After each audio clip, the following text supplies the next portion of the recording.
Hallelujah. നമ്മുടെ കൺവെൻഷന്റെ മൂന്നാം പകൽ നേരത്ത് നാം എത്തിയിരിക്കുന്നു. നമ്മുടെ കൺവെൻഷന്റെ മൂന്നാം നാൾ കാലവേളയിലെ നാം വന്നിരിக்கிறோம். We've reached the third morning of our convention. നമുക്ക് ദൈവം ഇത്രത്തോളം ഈ ആരാധനയിൽ ദൈവം നമ്മോട് ഇടപെട്ടുകൊണ്ടിരുന്നു. இந்த ஆராதனையிலே இவ்வளவாய் தேவன் நம்மோடு இடைப்பட்டுக்கொண்டிருந்தார். Hitherto in the service the Lord was dealing with us. യേശുക്രിസ്തുവിനെ അനുഭവിച്ചറിയുന്ന ഉപദേശസത്യങ്ങളിൽ നിലനിൽക്കുന്ന രണ്ട് സാക്ഷ്യങ്ങളെ നമുക്ക് ദൈവം നൽകി. യേശുക്രിസ്തുവിനുடைய സത്യത്തിലെ നിലനിൽക്കുന്ന രണ്ട് വിശേഷமான സാക്ഷികളെ നാം കേട്ടோம். We hearken to two blessed testimonies in which they are enduring in the spiritual blessings given by Lord Jesus Christ. നമ്മുടെ ധ്യാനത്തിനായിട്ട് തിരുവചനത്തിൽ നിന്ന് ഒരു വേദഭാഗം വായിക്കുന്നു. നമ്മുടെ വേദ ധ്യാനത്തിற்காக തിരുവചനത്തിൽനിന്ന് ഒരു വേദഭാഗത്തെ വാസിപ്പோம். For a meditation we are reading a portion from the word of God. എസ്രായുടെ പുസ്തകം 8-ാം അധ്യായം 21-ാം വാക്യം ദയവായി വായിക്കണം. എസ്രാവിൻ പുസ്തകം 8-ാം അധ്യായം 9-ാം വചനത്തെ ദയവായി വായിക്കണം. 3 ഭാഷയിലും വായിക്കണമെന്നില്ല, തമിഴിലും ഇംഗ്ലീഷിലും വായിച്ചാലും മതി. Kindly read from the book of Ezra chapter 8 the 21st verse. அப்பொழுது நாங்கள் எங்கள் தேவனுக்கு முன்பாக எங்களை தாழ்த்துகிறதற்கும் எங்களுக்காகவும் எங்கள் பிள்ளைகளுக்காகவும் எங்கள் சகல பொருட்களுக்காகவும் செவ்வியான வழியை தேடுகிறதற்கும் நான் அங்கே அந்த அகாவா நதி அண்டையிலே உபவாசத்தை கூறினேன். Then I proclaimed a fast there at the river of Ahava, that we might afflict ourselves before our God, to seek of Him a right way for us and for our little ones and for all our substance. ദൈവത്തിന് മഹത്വം ഉണ്ടാകട്ടെ. ദേവനുക്ക് മഹിമ ഉണ്ടാവதாக. Praise be to the Lord.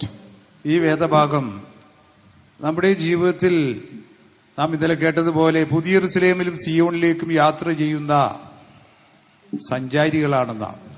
നമ്മുടെ ജീവിതത്തിലെ നേരത്തേക്ക് കേട്ടതുപോലെ നാം സിയോനുക്കും യെരുസലേമുക്കും പോകുற പ്രയാണ യാത്രികളായി இருக்கிறோம். As we hearkened last night, we are travelers who are journeying to New Jerusalem and Zion. നാം തീർത്ഥാടകരാണ്, തീർത്ഥാടകർ. We are pilgrims. നാം ഒരു പ്രയാണികൾ. അതാണ് നമ്മൾ ഇന്നലെ കേട്ടത്.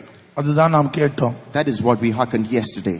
അതെ, ആ യെരൂശലേം എല്ലാ ഗോത്രങ്ങളിൽപ്പെട്ടവരൊക്കെ അതാ ഒരു തീർത്ഥാടകരായിട്ട് ആ പുതിയ യെരൂശലേമിലേക്കും സിയോണിലേക്കും സഞ്ചരിച്ചുകൊണ്ടിരിക്കുകയാണ്. ഒരു പരദേശികളാக തന്റെ പ്രയാണത്തിലെ പോയി സിയോനെ യെരുസലേമെയും അവர்கள் அடைந்து கொண்டிருக்கிறார்கள்.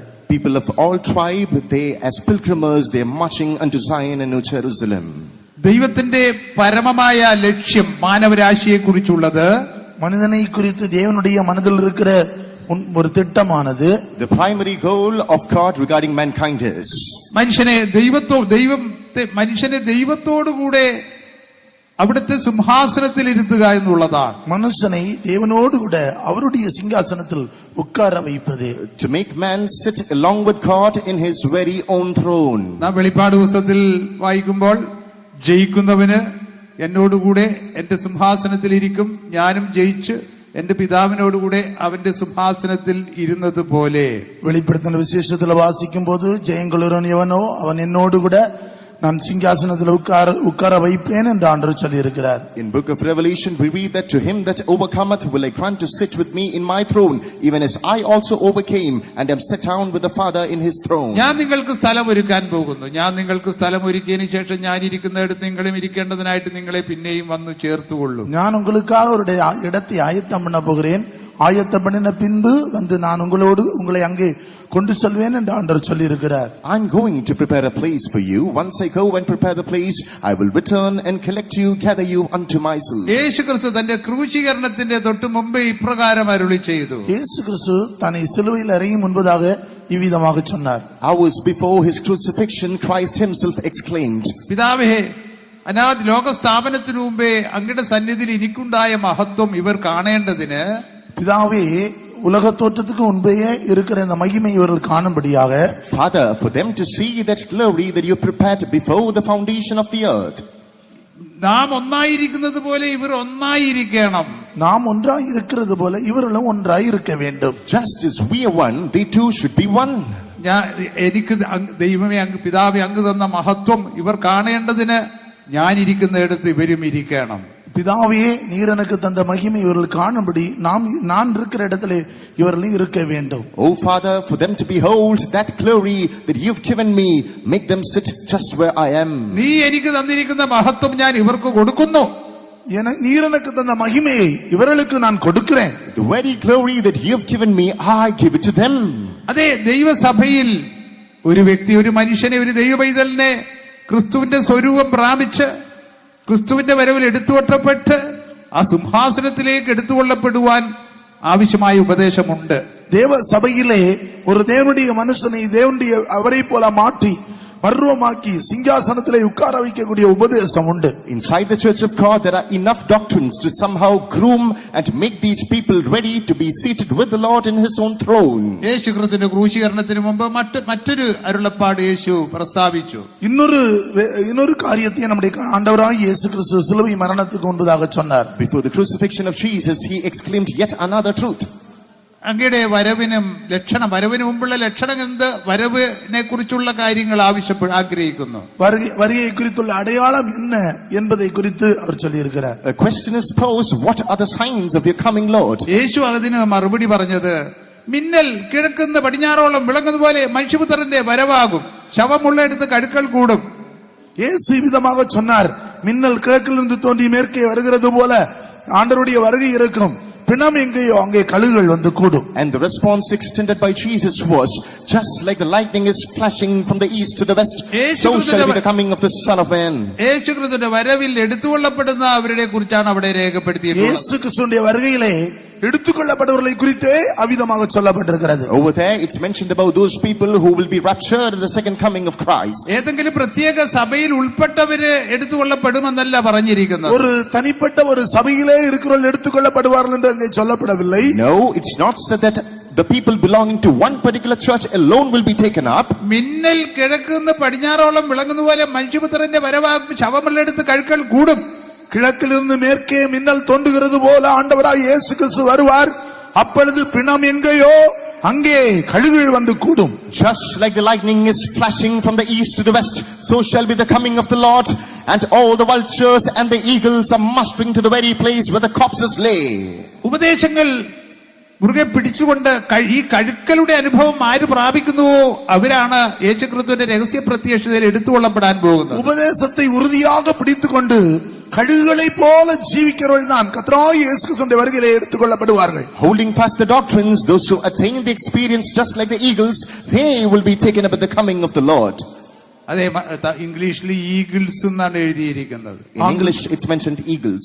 ആംഗ്ലത്തിലെ കഴുകുകൾ എന്ന് വാസിக்கிறோம். എന്നാൽ അതിന്റെ ശരിയായ പരിഭാഷ എന്ന് പറഞ്ഞാൽ വൾച്ചേഴ്സ് ആണ്. വൾച്ചേഴ്സ്, കഴുക്കള്.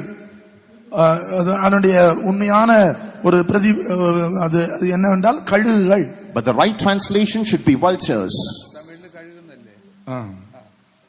കഴുക്കളാണ്. കഴുക്കൾ ഇതെങ്ങനെയുള്ള കഴുക്കളാണ്? ഇത് എപ്പടിപ്പെട്ട കഴുകുകൾ? What sort of vultures are these? Palestine നാട്ടിൽ പ്രത്യേക തരം കഴുകുകളാണുള്ളത്. പലസ്തീൻ നാട്ടില്, வெளிநாடுகளிலே பலஸ்தீனாவிலே ஒரு விசேஷித்த கழுகுகள் இருக்கிறது. In the land of Palestine there are unique vultures. അത് വലിയ കഴുക്കളാണ്. അത് பெரிய കഴുകുകൾ. They're mammoth in size. ഒരു ചിറക് വിരിച്ചിങ്ങനെ എന്നാൽ 5 അടിയോളം ചിറകുകൾ വിരിച്ച് അത്രയും നീളമുണ്ട്. ചിറക് വിരിത്താൽ ഒരു 5 അടിക്ക് മേലെ இருக்கும், அந்த அளவுக்கு பெரிய சிறகுள்ள கழுகுகள். If they spread their wings, they will be as wide as 5 feet. ഈ കഴുക്കളുടെ പ്രത്യേകത, ഇത് ഒരു ജന്തുവോ ഒരു മൃഗമോ ഒരു മനുഷ്യനോ അത് ചത്തോ മരിച്ചു കഴിഞ്ഞാൽ പെട്ടെന്ന് ചെന്ന് തിന്നാൻ പറ്റില്ല ഈ കഴുക്കൾ. இந்த கழுகுகளுடைய விசேஷம் என்னவென்றால், ஒரு மனிதனோ ஒரு மிருகமோ ஒரு பறவையோ செத்து போனால் அதை உடனே போய் புசிக்காது. The interesting factor about these vultures are, if a beast or a man dies, they won't immediately go to that place and time the same. മറ്റ് ശവന്തീനി പക്ഷികൾ, കഴുക്കളും ശവന്തീനി പക്ഷികൾ ഉടനെ ഈ മാംസങ്ങളൊക്കെ തിന്നു തീർക്കും. மற்ற பறவைகள் மற்றும் சில மற்ற வகை கழுகுகள் எல்லாம் போய் அந்த மாംസத்தை உடனே தின்றுவிடும். The other fowls and the bees, they will arrive at the spot and they will time the corpse. എന്നാൽ ഈ കഴുക്കൾ 2-3 ദിവസം കഴിഞ്ഞ് ഈ കഴുക്കൾ വരും. ஆனால் இந்த கழுகுகளோ சில தினங்கள் கழித்து 2-3 நாட்கள் கழித்து தான் அந்த மாம்சத்துக்கு பக்கத்திலே வரும். But these vultures alight after quite a few days. അപ്പോൾ മാംസമൊന്നും കാണുകയില്ല. அப்பொழுது மாம்சம் இருக்காது. then you can scarcely see any flesh there. ഈ കഴുക്കൾ എന്താണ് ചെയ്യുന്നത് അറിയാമോ? இந்த கழுக்கள் என்ன செய்யும் தெரியுமா? You know what these vultures do? Medas തിന്നും, മേധസ്, കൊഴുപ്പ്. அதிலுள்ள கொழுப்பு எண்ணத்தை புசிக்கும். They eat the fat. മാത്രമല്ല അസ്ഥികള് അതിന്റെ കാലുകൊണ്ട് എടുക്കും, പൊട്ടിച്ച് കാലുകൊണ്ട് ഇങ്ങനെ എടുത്തുകൊണ്ട് പോകും. அதனுடைய எலும்புகளை உடைத்து ഉടയ്ക്കലല്ല, கால்களிலே எடுத்துக்கொண்டு ഉടക്കാതെ തന്നെ എടുത്തുകൊണ്ട് പോകും. அந்த எலும்புகளை எடுத்துக்கொண்டு போகும். Moreover, they snatch the limbs and fly away. ഇത് പാറമേൽ അടിച്ച് ഉടച്ച് അതിന്റെ മജ്ജ തിന്നും. அந்த பாறை அதை கொண்டு போய் பாறைகளை வைத்து அதை அடித்து உடைத்து அதுக்குள்ள இருக்கிற நிணத்தை புசிக்கும். Later it lands upon a place, beats these limbs upon a rock, powdered, and it tightens the fat within. നമുക്ക് എല്ലാവർക്കും അറിയാം, ശാസ്ത്രീയ വശത്ത് നോക്കുമ്പോൾ മനുഷ്യന്റെ ശരീരത്തില് അല്ലെങ്കിൽ മൃഗങ്ങളുടെ ശരീരത്തിൽ രക്തമുണ്ടാകുന്നത് മജ്ജയിൽ നിന്നതാണ്. நமக்கு தெரியும், சரித்திர ரீதியாக ரத்தம் உருவாகிறது அந்த மஜ்ஜையிலிருந்து தான் உருவாகிறது. We know that biologically in the human body and in the body of the beast, the blood is occurring from the fat. അങ്ങനെയെങ്കിൽ മജ്ജ തിന്നുക എന്ന് പറഞ്ഞതിന്റെ സാരമെന്ത്? அந்த நிணத்தை புசிப்பதென்றால் அதனுடைய അർത്ഥം என்ன? If so, what do you mean by consuming the fat? ഒരു കൂട്ടം ദൈവമക്കൾ ജീവന്റെ സമൃദ്ധിയിൽ ജീവിക്കുന്നവരായി മാറുന്നു. ഒരു കൂട്ടം ജനങ്ങൾ ജീവനിൻ പൂർണ്ണതയ്ക്ക് ഉரியവരായി മാറിക്കൊണ്ടേ இருக்கிறார்கள். A group of people are living their lives in the abundance of life. അതാണ് വേദത്തിൽ വെളിപ്പാട് പുസ്തകത്തിൽ എഴുതിയിട്ടുണ്ട്, ജയിക്കുന്നവന് ജീവകിരീടം ലഭിക്കും. எனவே தான் வேத புத்தகத்தில் வெளிப்படுத்தின விசேஷத்தில் வாசிக்கிறோம், ஜெயிக்கிறவனுக்கு ஜீவ கிரீடத்தை ஆண்டவர் கொடுக்கிறார். That is why in the word of God in the book of Revelation it's inscribed, to the overcomers the crown of life it's given. സമൃദ്ധിയായ കൃപ ലഭിച്ചവർ, ജീവന്റെ ദാനം ലഭിച്ചവർ യേശു കർത്താവിലൂടെ ജീവനിൽ വാഴും. സമൃദ്ധിയായ കൃപ ലഭിച്ചവർ, പൂർണ്ണமான கிருபையை பெற்றுக்கொண்டவர்கள் ஜீவனாகிய கிறிஸ்துவோடு கூட ஜீவனிலே அவரோடு கூட ஆளுகை செய்வார்கள். Those who receive the abundance of grace, those who receive the gift of life, in life they're going to reign with the Lord. അതൊരു ജീവകിരീടം പ്രാപിക്കുന്നു. அவர்கள் ஜீவ கிரீடத்தை பெற்றுக்கொள்கிறார்கள். They are coronated with the crown of life. അതിനിവിടെ ജീവനിൽ വാഴുന്ന ഒരു അനുഭവം, പാപത്തെ ജയിക്കുന്ന ഒരു അനുഭവം. அதற்காக ஜீவனிலே வாழும்படியாக பாவத்தை ஜெயிக்கிற ஒரு அனுபவம் தேவை. For the same an experience of reigning in life and an experience of overcoming sin. യഥാർത്ഥ ജയജീവിതം എന്ന് പറഞ്ഞാൽ പാപപ്രകൃതത്തിന്മേലുള്ള ജയത്തിലാണ് ജയജീവിതമുള്ളത്.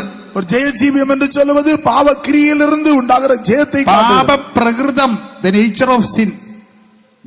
പറഞ്ഞോട്ട്, പാപപ്രകൃതം. Overcoming life means conquering over the nature of sin. അതെ, പാപപ്രകൃതം അല്ലെങ്കിൽ പാപം എന്ന് ഏകവചനം പറയും. പറഞ്ഞോ, പാപപ്രകൃതത്തിന്മേലുള്ള ജയമാണ് ജയജീവിതം.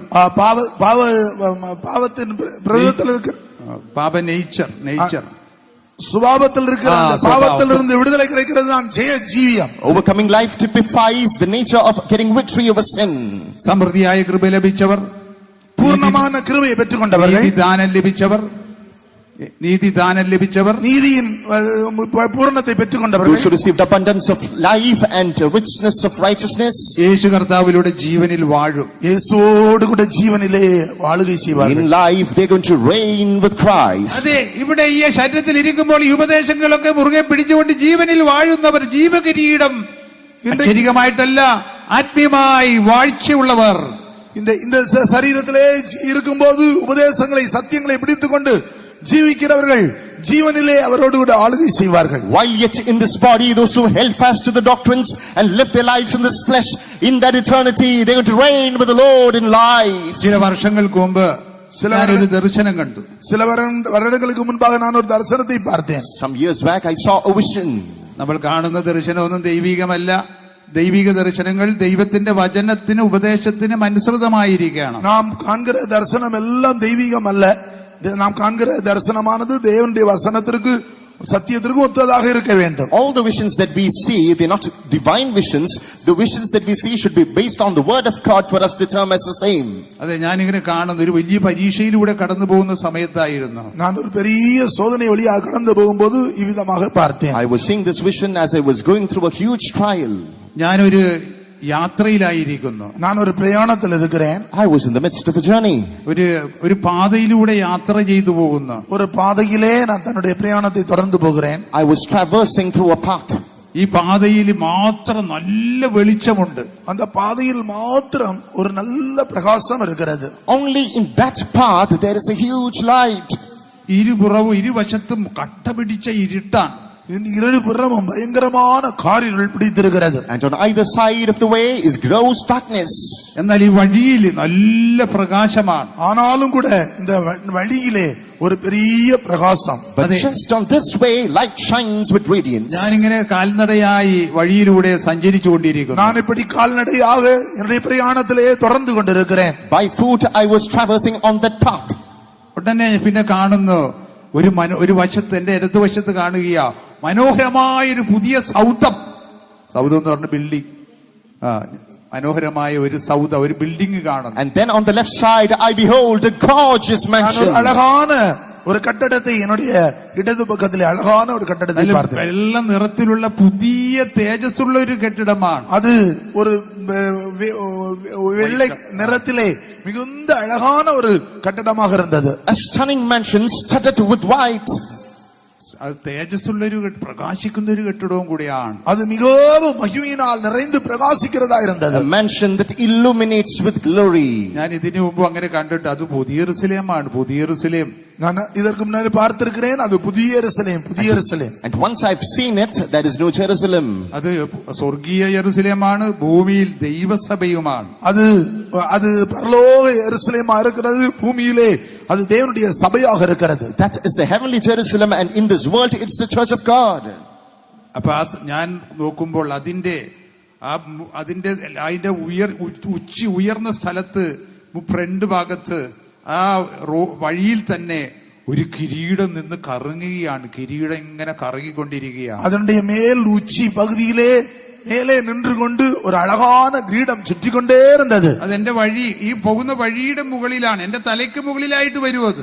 அது என்னுடைய தலைக்கு மேலே வழியிலே வந்து கொண்டே இருக்கிறது. At the pinnacle, right in the center above my head, lo, a crown, it rotates.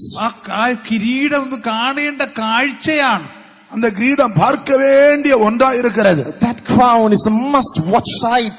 ആ കിരീടത്തിന്റെ പ്രത്യേകത, ആ ഒരു കിരീടത്തിൽ അനേക കിരീടങ്ങളുണ്ട്. அந்த கிரீடத்தினுடைய விசேஷம் என்னவென்றால் அந்த ஒரே கிரீடத்தில் அநேக கிரீடங்கள் இருக்கிறது. The speciality about that crown is so many crowns are embellished in that crown. ഞാൻ മുമ്പെല്ലാം വേദത്തിൽ വായിക്കുമ്പോൾ എനിക്ക് അല്പം ഒരു സംശയങ്ങൾ ഉണ്ടായിരുന്നു. எனக்கு வேதத்திலே வாசிக்கும்போது சில சந்தேகங்கள் இருந்தது. Earlier when I went through the word of God, I had so many doubts.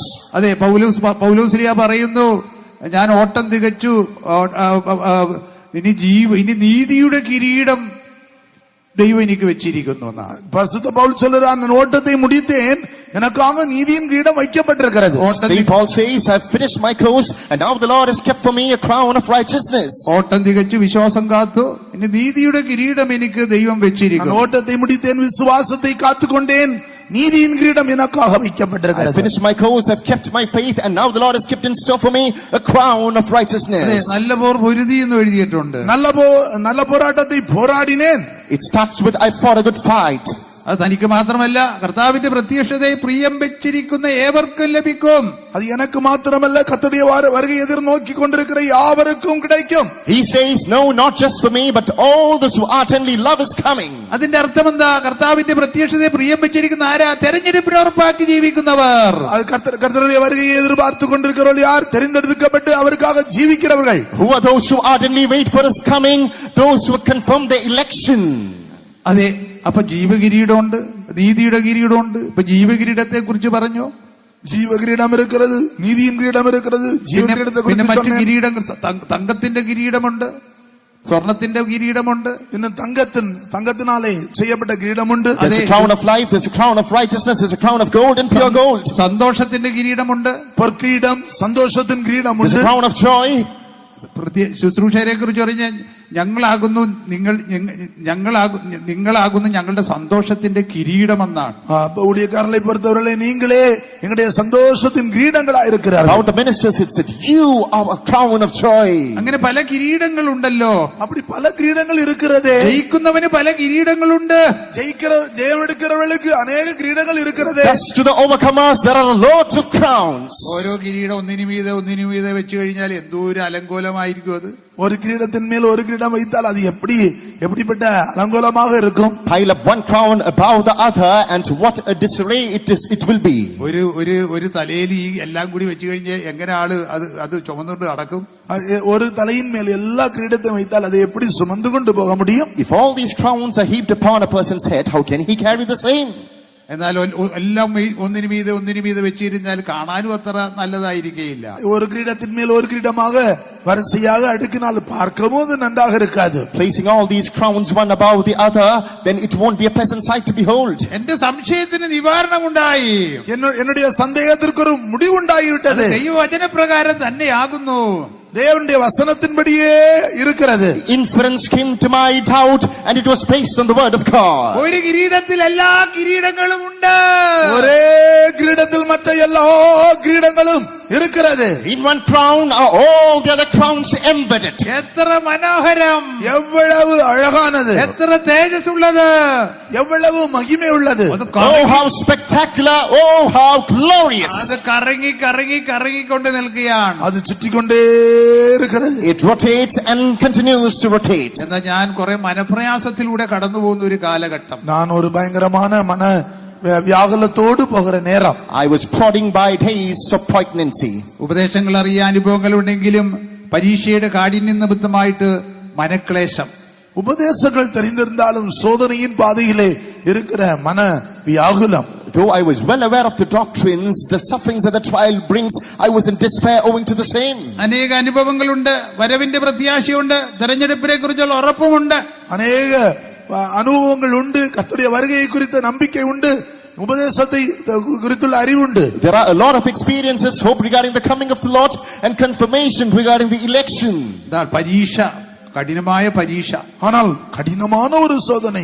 Now a trial, a fierce പരീക്ഷ trial. സഹിക്കുന്നവർ ഭാഗ്യവാന്മാർ.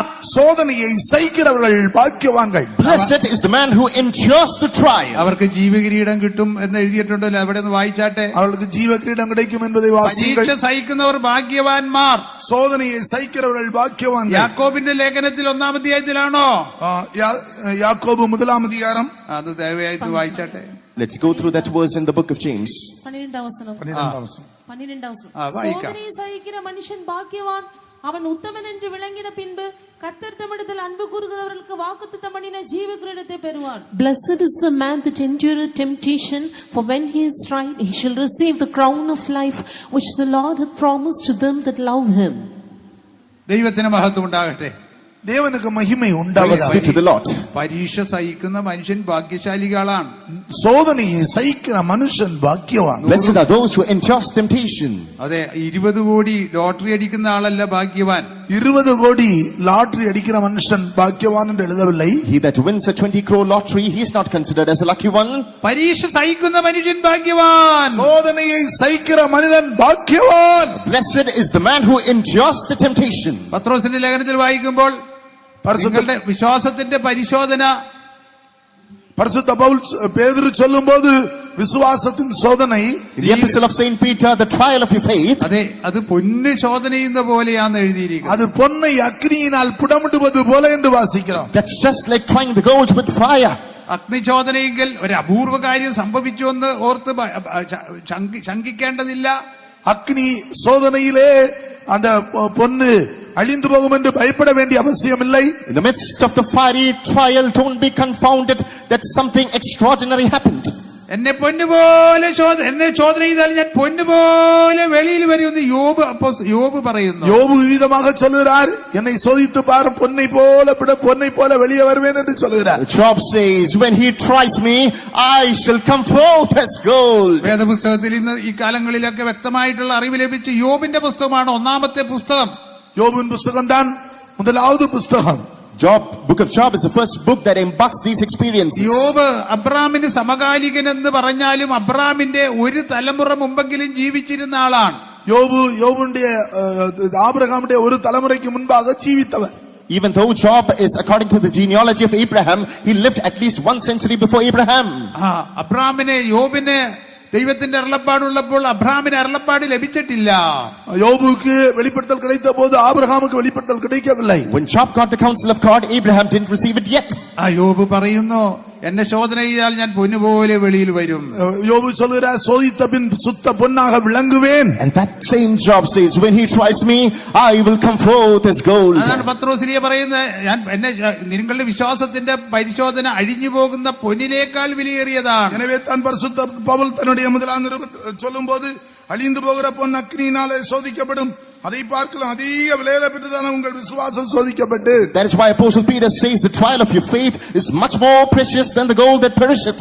അങ്ങനെ ശോധന ചെയ്യുമ്പോൾ അത് മാനത്തിനും, അത് വാക്യം വായിച്ചാട്ടെ, അഴിഞ്ഞു പോകുന്നതും തീയിൽ ശോധന കഴിക്കുന്നതുമായ പൊന്നിനേക്കാൾ നിങ്ങളുടെ വിശ്വാസത്തിന്റെ പരിശോധന വിലയേറിയതെന്ന് യേശുക്രിസ്തുവിന്റെ പ്രത്യക്ഷതയിൽ പുകഴ്ചയ്ക്കും തേജസ്സിനും മാനത്തിനുമായി കാണുവാൻ അങ്ങനെ ഇടവരും. 1 பேதுரு 1:7.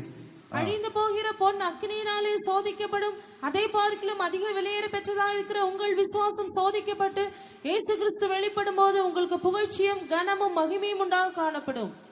ദൈവത്തിന് മഹത്വം ഉണ്ടാകട്ടെ. தேவனுக்கு மகிமை உண்டாவதாக. Glory be to God. യേശു ക്രിസ്തുവിന്റെ പ്രത്യക്ഷതയിൽ എടുത്തുകൊള്ളപ്പെടാന്ന് പറയുന്ന ഒരു സാധാരണ കാര്യമാണോ? இயேசு கிறிஸ்துவினுடைய மகிமையிலே வெளிப்படும் போது எடுத்துக்கொள்ளப்படுவது என்று சாதாரண விஷயமாக இருக்கும். Being taken up at the manifestation of Christ, is that an ordinary thing? കഠിനമായ പരിശോധനയിലൂടെ എല്ലാം പോകേണ്ടതായിട്ടുണ്ട്. கடினமான சோதனை வழியாக கடந்து போக வேண்டியதா இருக்கும். You have to struggle through trivial tests to severe trials. എന്റെ ശുശ്രൂഷയുടെ ആരംഭത്തിൽ അല്ലെ അഭിഷേകം പ്രാപിച്ച കാലഘട്ടത്തിൽ ഒരു ദൈവശബ്ദം കേട്ടു. என்னுடைய ஊழியத்தின் ஆரம்பத்தில் அபிஷேகம் பெற்ற நாட்களிலே ஒரு தேவனுடைய சத்தத்தை நான் கேட்டேன். At the beginning phase of our ministry, when I was anointed, I heard a voice of God. വീട് പണിയുന്നവർ തള്ളിക്കളഞ്ഞ കല്ല് മൂലക്കല്ലായി തീർന്നു. வீடு கட்டுகிறவர்கள் ஆகாதென்று தள்ளப்பட்ட கல்லே தலைக்கு மூலைக்கல்லாயிற்று. The very stone cast away by the builders of the house, later it turned to be the chief cornerstone. ഇത് ആശ്ചര്യമായിരിക്കുന്നു എന്നാണ് இது എഴുതിയിരിക്കുന്നത്. ஆச்சரியமாயிருக்கிறது. This is marveling. ദാവീദ് രാജാവ് സിയോൺ കോട്ട പിടിച്ചു. സിയോണിനെ കുറിച്ചുള്ള ഒരു ദർശനം, കാഴ്ചപ്പാട് പഴയ നിയമത്തിൽ ദാവീദ് രാജാവിനാ ഉണ്ടായിരുന്നത്. பழைய ஏற்பாட்டு காலத்திலே சியோனை குறித்துள்ள ஒரு வெளிப்படுத்தல் தாவீதுக்கு இருந்தது. தாவீது சியோன் கோட்டையை பிடித்தான். King David captured the fort of Zion. He had a revelation regarding Zion in the Old Testament. സിയോണിന്റെ നിഴലായ പല അനുഭവങ്ങളും ദാവീദിനുണ്ടായിരുന്നു. தாவீதுடைய வாழ்க்கையிலே சியோனின் நிழலாட்டமான சில காரியங்கள் காணப்பட்டது. Experiences of the shadow of Zion was found in the lives of David. അതെ, ശൗല് തന്നെ കൊല്ലാൻ നടക്കുന്നു, തന്നെ തള്ളിക്കളഞ്ഞു. சவுல் தன்னை அழிக்கும்படியாக பிரயாசப்பட்டவனை தள்ளிவிட்டான். Saul was chasing to kill David. 600 പേരോടുകൂടെ സിക്ലാഗിൽ ഫിലിസ്തീനരുടെ പക്കൽ അഭയം പ്രാപിച്ചു. 600 பேரோடு சிக்லாக்கிலே பெலிஸ்தியர் பக்கத்திலே தன்னுடைய தன்னை பாதுகாத்துக் கொள்ளும்படி அடைக்கலம் புகுந்தான். In Ziklag with the Philistines, he sought refuge over there. എന്നാൽ അമാലേക്കർ വന്ന് തന്റെ എല്ലാം തന്റെ കൂടെയുള്ളവരുടെ വസ്തുവകളും ഭാര്യമാരെല്ലാം പിടിച്ചുകൊണ്ടുപോയി. ஆனால் அமலேக்கியர் வந்து அவனுக்கு உண்டான மனைவி, பிள்ளைகள் மற்றும் எல்லாவற்றையும் எடுத்துக்கொண்டார்கள். But the Amalekites came and all the possession, the wives, the children, everything were taken away. ചുറ്റുപാടുമുള്ളവര് ദാവീദ് നിമിത്തമായിട്ടാണ് അവർക്ക് നന്മകൾ ഉണ്ടായിരുന്നത്. கூட இருந்த எல்லாருக்கும் தாவீது நிமித்தமாதான் அதுவரைக்கும் நன்மைகளை அனுபவித்தார்கள். All the people who were with David reaped all the blessings only through David. എന്നാൽ ഇപ്പോൾ അവരുടെ ഭാര്യമാര്, അവരുടെ കുട്ടികള്, അവരുടെ വസ്തുക്കൾ നഷ്ടപ്പെട്ടപ്പോൾ അവര് ദാവീദിനെ കല്ലെടുത്ത് എറിയാനായിട്ട്, இப்பொழுது தன்னுடைய மனைவி, தன்னுடைய பிள்ளைகள், தனக்குண்டான எல்லாவற்றையும் இழந்த உடனே தாவீதை கல்லெடுத்து எரியும்படியாக ஆரம்பித்தார்கள். But now, when the wives, when the children, all the possession of David is lost, and now they are taking the stones to pelt at him. അപ്പോഴാണ് ദാവീദിനെ കുറിച്ച് എഴുതിയത്, ദാവീദ് ഒരു മഹാകഷ്ടത്തിലായി. தாவீது மிகவும் இடுக்கணிலே கஷ்டப்பட்டான். When it's mentioned about David, David was in great distress. അതെ, വലിയ കഷ്ടത്തിലായി. അത് എവിടെ എഴുതിയിരിക്കുന്നത്? വലിയ കഷ്ടത്തിലായി. കാരണം എല്ലാവരും തനിക്കെതിരായി. மிகவும் நெருக்கப்பட்டான். David plunged in great, எல்லா விதத்திலும் கஷ்டத்தில் அகப்பட்டு விட்டான். David plunged into a great distress because everyone abandoned him. ഇപ്പോൾ തന്റെ അപ്പനും അമ്മയും തന്റെ കൂടെയില്ല. இப்பொழுது தாய் தகப்பன் கூட இல்லை. No longer is his father and mother with him. സഹോദരവർഗ്ഗങ്ങൾ കൂടെയില്ല. സഹോദരர்கள் கூட இல்லை. Kith and kin nowhere near him. തന്റെ രാജ്യത്തിൽ തന്നെ ഓടിച്ചു കളഞ്ഞു. தன்னுடைய ராஜ்யத்தை விட்டு துரத்தி விட்டார்கள். He was chased outside his own city. തന്റെ കൂടെ തന്റെ നന്മകൾ പ്രാപിച്ച് വന്നവരിപ്പോൾ തനിക്കെതിരായിരിക്കുന്നു. இப்பொழுது தன்னிடத்திலே நன்மையை அனுபவித்து வந்தவர்கள் விரோதிகளாக மாறிவிட்டார்கள். The friends who harvested the blessings through him, now they turn into his foes. ദാവീദ് രാവിലെ മുതൽ വൈകിട്ട് വരെയും ഒരു ശിശുവിനെ പോലെ അലറി കരഞ്ഞുകൊണ്ടിരുന്നു. காலையிலிருந்து மாலை வரைக்கும் தாவீது ஒரு குழந்தையை போல அழுது கொண்டிருந்தான். From sunrise to the sunset, just like a baby, David wailed and he cried. നമ്മുടെ യേശു കർത്താവ് ഗെത്സമനത്തോട്ടത്തിൽ ഒരു ശിശുവിനെ പോലെ കരഞ്ഞ് തന്റെ മരണത്തിൽ നിന്ന് വിടിയിപ്പാൻ കഴിവുള്ളവനോട് അപേക്ഷയും അഭയാചനയും കഴിച്ചുകൊണ്ടിരുന്നു. നമ്മുടെ ஆண்டவராகிய இயேசு கிறிஸ்து கொல்கதாவிலே அவர் ஒரு குழந்தையை போல கதறி பலத்த சத்தத்தோடு ரட்சிக்க வல்லவரை நோக்கி கூப்பிட்டு கொண்டிருந்தார். In the garden of Gethsemane, we do behold Lord Jesus Christ, who cried with strong tears, with supplication and with prayers unto him who is able to deliver him. ഭയഭക്തി നിമിത്തം ഉത്തരം ലഭിച്ചു, മരണത്തിൽ നിന്ന് വിടിവിച്ചു, ദൈവീഷ്ടം പൂർണ്ണമായി ചെയ്യുവാൻ കൃപ ലഭിച്ചു. അവർ തന്റെ ഭയഭക്തി നിമിത്തം അവരുടെ ജപം കേൾക്കപ്പെട്ടത്, ദേവസ്വത്വം ചെയ്യുമ്പടിயான വഴി திறக்கப்பட்டது. Owing to his godliness, he was delivered and he received the power of God to do the will of God. ദാവീദും യേശുക്രിസ്തുവിന് നിഴലായി പറയപ്പെട്ടിരിക്കുന്നു. தாவீதும் கர்த்தராகிய இயேசு கிறிஸ்துவின் நிழலாட்டமாக இருக்கிறார். David is mentioned as a shadow to Lord Jesus Christ. 800 പ്രാവശ്യം പഴയ നിയമത്തിൽ ദാവീദ് എന്ന് എഴുതിയിട്ടുണ്ട്. 800 മുறை தாவீது குறித்து தாவீது என்று எழுதப்பட்டிருக்கிறது. 800 times in the Old Testament we come across the name called David. 56 പ്രാവശ്യം പുതിയ നിയമത്തിലും ദാവീദ് എന്ന് എഴുതിയിട്ടുണ്ട്. 56 മുறை പുതിയ ഏർപ്പാട്ടിലും കൂടെ தாவீது என்று எழுதப்பட்டிருக்கிறது. 56 times in the New Testament we come across the name David. താൻ എല്ലാവരാലും ഉപേക്ഷിക്കപ്പെട്ടു, தான் எல்லாராலும் கைவிடப்பட்டார். Alas, being forsaken by all. രാവിലെ മുതൽ വൈകിട്ട് വരെ അലറി നിലവിളിച്ചുകൊണ്ടിരുന്നു. காலையிலிருந்து சாயங்காலம் வரைக்கும் அவர் அலறி சத்தமிட்டு அழுது கொண்டிருந்தார். From dawn to dusk his cry galore. അതിനുശേഷം തന്റെ ദൈവമായ യഹോവയിൽ ധൈര്യപ്പെട്ടു. ஆனாலும் தன் தேவனாகிய கர்த்தருக்குள் தன்னை திடப்படுத்திக் கொண்டான். And then he got strengthened in his Lord his God. ദൈവത്തിൽ ധൈര്യപ്പെടുക എന്ന് പറഞ്ഞാൽ തെരഞ്ഞെടുപ്പിനെ ഉറപ്പാക്കി. தேவனில் பலப்படுவது என்று சொல்வது தெரிந்து கொள்ளுதலை உறுதிப்படுத்திக் கொண்டான். Strengthen in God typifies confirming the election. അതെ, ഗോലിയാത്തിനെതിരായിട്ട് പുറപ്പെട്ടപ്പോൾ എടുത്ത വടി, ആ വടി വീണ്ടും എടുത്തു കാണും. கோலியாத்துக்கு விரோதமாக எடுத்த அந்த வடி கோலை திரும்ப அவன் எடுத்துக்கொண்டார். The very rod that he once took to attack Goliath, he must have taken it yet again. അതെ, വടി എന്ന് പറഞ്ഞാൽ തന്റെ അധികാരം, തന്റെ തെരഞ്ഞെടുപ്പ്, തന്റെ അഭിഷേകം. அந்த அதிகாரம், அந்த வல்லமை, அந்த அபிஷேகத்தை rod typifies his authority, his power, his anointing. അതെ, തന്റെ ദൈവമായ യഹോവയിൽ ധൈര്യപ്പെട്ടു. தன் தேவனாகிய கர்த்தருக்குள் தன்னை திடப்படுத்திக் கொண்டார். Yes, he was strengthened in the Lord his God. പുരോഹിതനെ വിളിച്ചു. ஆசாரியர்களை கூப்பிட்டான். The priest was summoned. ദൈവത്തിന്റെ അരുളപ്പാട് ചോദിച്ചു. தேவனுடைய നടത്തിപ്പை കേട്ടാർ. ദൈവത്തിന്റെ അരുളപ്പാടുകൾ പ്രകാരം യുദ്ധത്തിന് പുറപ്പെട്ടു, ജയാളിയായി മാർ. അന്നു മുതൽ മേൽക്കുമേൽ പ്രബലനായി എബ്രോണിൽ രാജാവായി.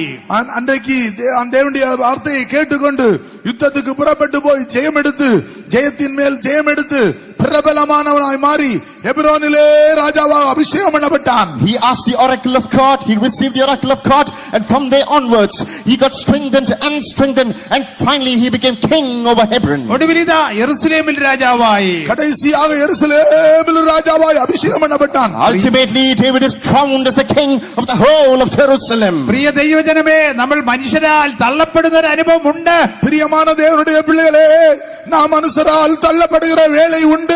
Yes, dear people of God, there are instances when we'll be cast aside by your fellow beings. ആ സമയത്ത് നമ്മൾ ഇടറി പോകുമോ?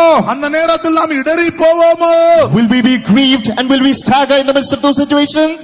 നമ്മുടെ ദൈവമായ യഹോവയിൽ നമുക്ക് ധൈര്യപ്പെടാൻ കഴിയുമോ? നമ്മുടെ ദേവനായ കർത്തരുക്കുൾ നമ്മെ സ്ഥിരപ്പെടുത്തിக் കൊള്ള முடியுமா? Or will we be able to be strengthened in our Lord? അതെ, ദാവീദ് യുദ്ധത്തിന് പോയിട്ട് അതെ തന്നെ കല്ലെടുത്ത മനുഷ്യരെ കൊണ്ടാണ് യുദ്ധത്തിന് പോയത്. தாவீது தன்னை கல்லெடுத்த மனிதரை கொண்டுதான் யுத்தத்துக்கு போகிறான். David mustered the very men who took the stones to pelt at him and he went for war. അതോ ദൈവസ്നേഹത്തിന്റെ പൂർണ്ണതയൊന്നും ദാവീദിനില്ല. ദേവരുടെ അൻപിൻ പരിപൂർണ്ണൊന്നും ദാവീദിന് കിടയാതെ. தேவனுடைய அன்பின் பூரணம் தாவீதுக்குள் இல்லை. David didn't have the perfection of the love of God. എങ്കിലും നോക്കിക്കേ, തന്നെ കല്ലെടുക്കുകയും ഒക്കെ ചെയ്ത മനുഷ്യരെ കൊണ്ട് തന്നെയാണ് താൻ യുദ്ധത്തിന് പോയത്. ஆனாலும் தாவீது தன்னை கல்லெடுத்து எரியும்படியாக வந்த மனிதரை கூட்டிக் கொண்டுதான் யுத்தத்துக்கு புறப்பட்டு போகிறார். But behold, now with the very adversaries who once picked the stones to pelt at him, now he is going for battle. അത് മാത്രമല്ല, അവര് യുദ്ധത്തിന് വരാതെ ക്ഷീണിതരായി തീർന്നവർക്കും യുദ്ധത്തിന് പോയവരെ പോലെ പൂർണ്ണ അവകാശവും കൊടുത്ത്. அது மட்டுமல்ல, யுத்தத்திற்கு வராமல் பலவீனப்பட்டிருந்தவர்களுக்கும் யுத்தத்துக்கு போனவர்களுக்கு அதே சம பங்கை கொடுத்தார். Moreover, those who abstained from the battle, those who were weak, he gave the same equivalence just like those who went for the battle. അതേ പ്രിയമരെ, അങ്ങനെയെങ്കിൽ ദാവീദ് സിയോണിൽ യെരൂശലേമിന്റെ അനുഭവം ദാവീദിനില്ല. സിയോണിന്റെ ആത്മീയ അനുഭവങ്ങളില്ല. ஆவிக்குரிய சியோனுக்குரிய ஒரு அனுபவங்கள் தாவீதுக்கு இல்லை.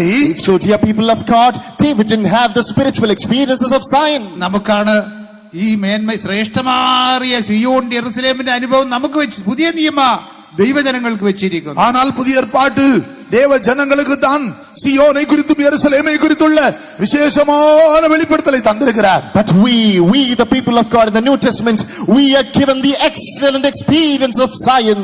ഞാൻ ആ ദർശനത്തില് ഞാൻ ആ കിരീടത്തിന്റെ കീഴേ ചെന്ന് നിൽക്കേണ്ട ആള് ഞാൻ പിന്നീട് നടന്നങ്ങോട്ട് പോകുക ആ വഴി കൂടി. அந்த கிரீடத்திற்கு கீழே நிற்க வேண்டிய நான் மீண்டும் நடந்து கொண்டே இருக்கிறேன் என்பதை நான் கண்டு பார்த்து கொண்டேன். And in that vision, me who was expected to stand beneath the crown, I was pressing on. അതെ, കുറച്ചു ദൂരം നടന്നു കഴിഞ്ഞപ്പോൾ ആ വഴിയിലെ വെളിച്ചം ഇല്ലാതെയായി. கொஞ்சம் தூரம் கூட நான் கடந்து போன போது வழியிலே அந்த பிரகாசம் குறைந்து விட்டது. I did walk a mile ahead, but suddenly there was no light in that way.